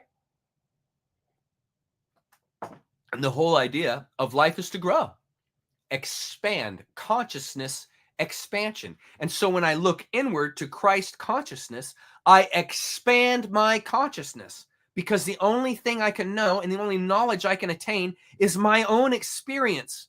I will only listen to my mind. My mind controls my behavior. I only listen to it. And so the whole point was to degrade your mind so that you would see yourself as fallen and you wouldn't look inward for answers. You would look to the priest. You would look to the Pope. You would look to religion for the answers. That's materialism. That's materialism. You're seeking answers outside yourself, separate materialism. If you want to find the non-materialistic view, you look inward. Oneness, the gut mind, the shin, and that will render it to you. But you will never render the great epiphany thinking that sin forgiveness is the great epiphany. Thinking that I believed in the right God and I get to go to heaven is the great epiphany. No, it's not. No, it's not. The great epiphany is realizing your identity, the philosopher's stone, which you find out through philosophy. And you find out your true identity. And your identity is past anything those guys or gals can tell you. Past. You are infinite, which can't be defined. You see, and it is through these kinds of relationships and seeing that many of the same qualities you believe about God are the same qualities about you, you then realize my identity is transcendent. I am a transcendent, eternal being that is having a material experience. But I transcend this experience. That's why death is nothing to be afraid of. I mean, Christianity is built on the idea of being afraid of death, because if you die wrong, believing the wrong way, you're going to hell. You see, and in order to equate this, it's through identity that I equate that I release from the binds of death, realizing that I am an eternal being, and so I never die. There is no such thing as death when it comes to consciousness, and consciousness is who I am. I'm tuned into consciousness. I am consciousness. And the higher I raise my frequency, the higher or the larger I make my awareness, what then happens?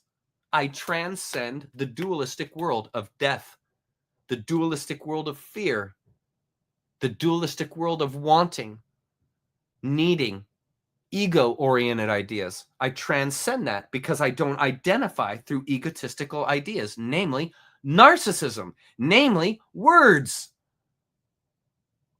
You transcend that.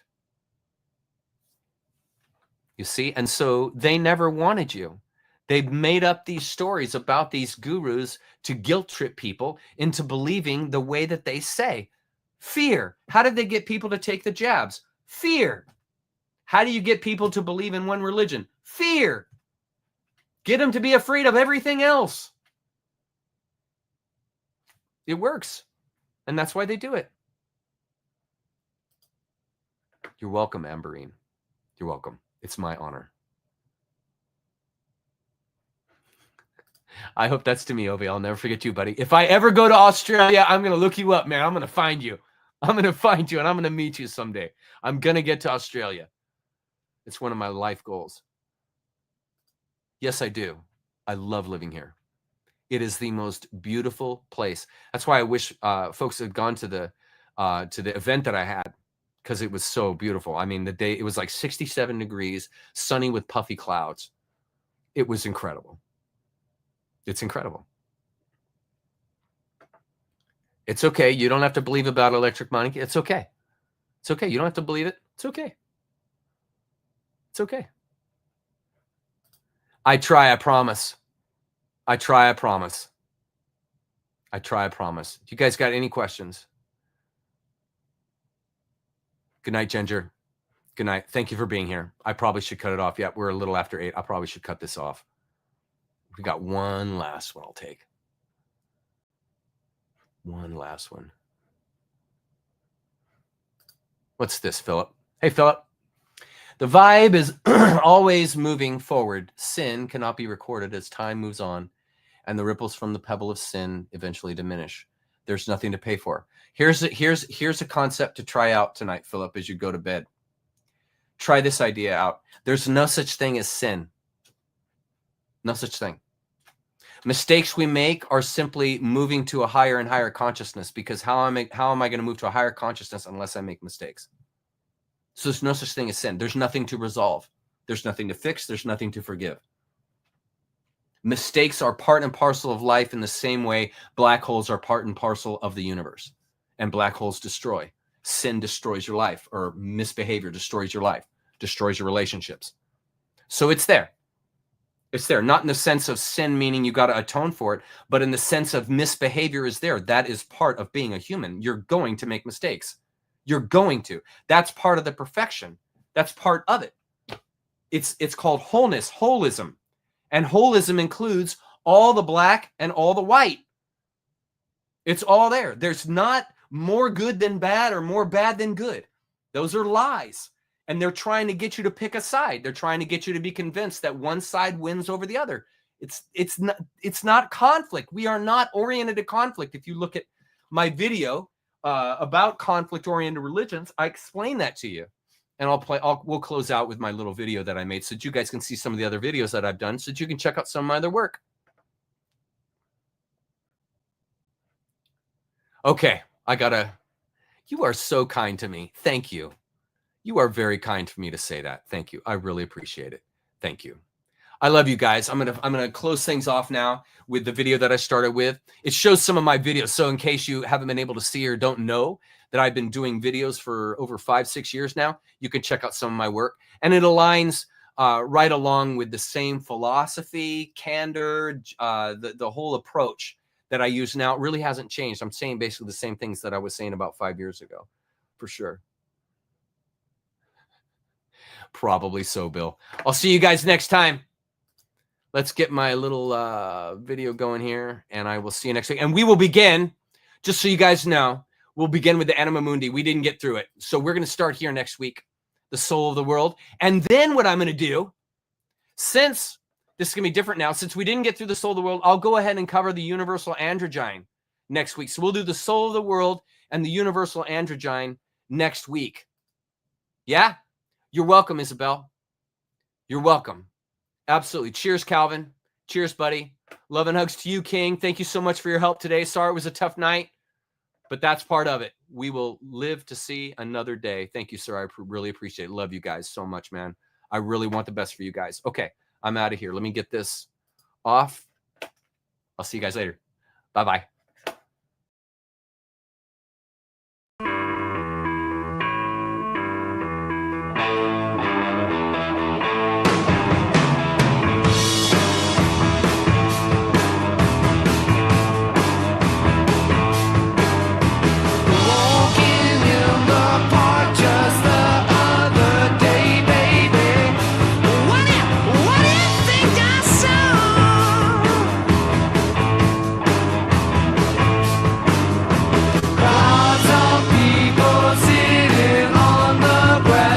Flowers in their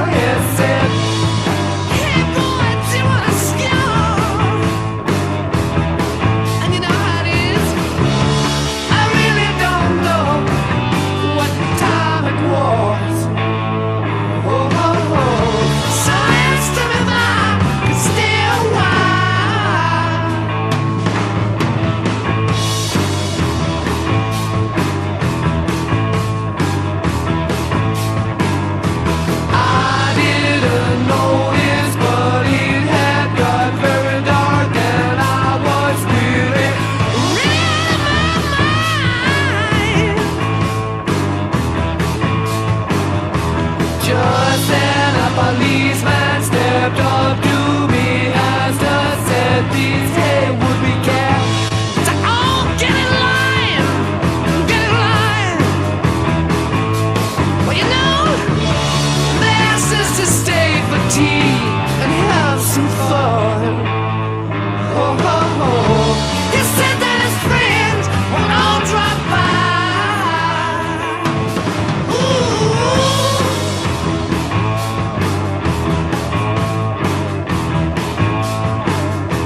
Why don't you take a good look at yourself and describe what you see? And baby, baby, baby, do you like it? There you sit, sitting spare like a ball on a shelf, busting. Not trying to fight. You really don't care if they're coming. Oh, oh, oh. I know that it's all a state of mind. Ooh.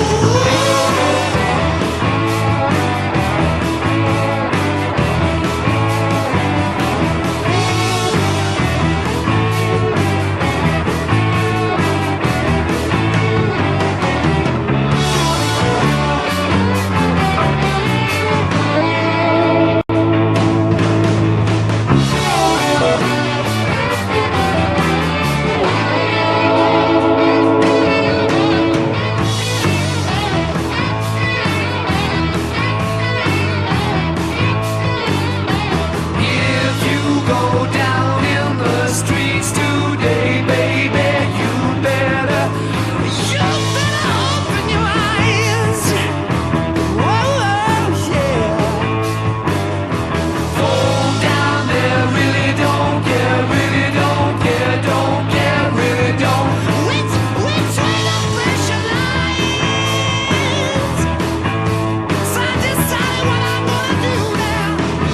So I'm packing my bags for the misty mountain where the spirit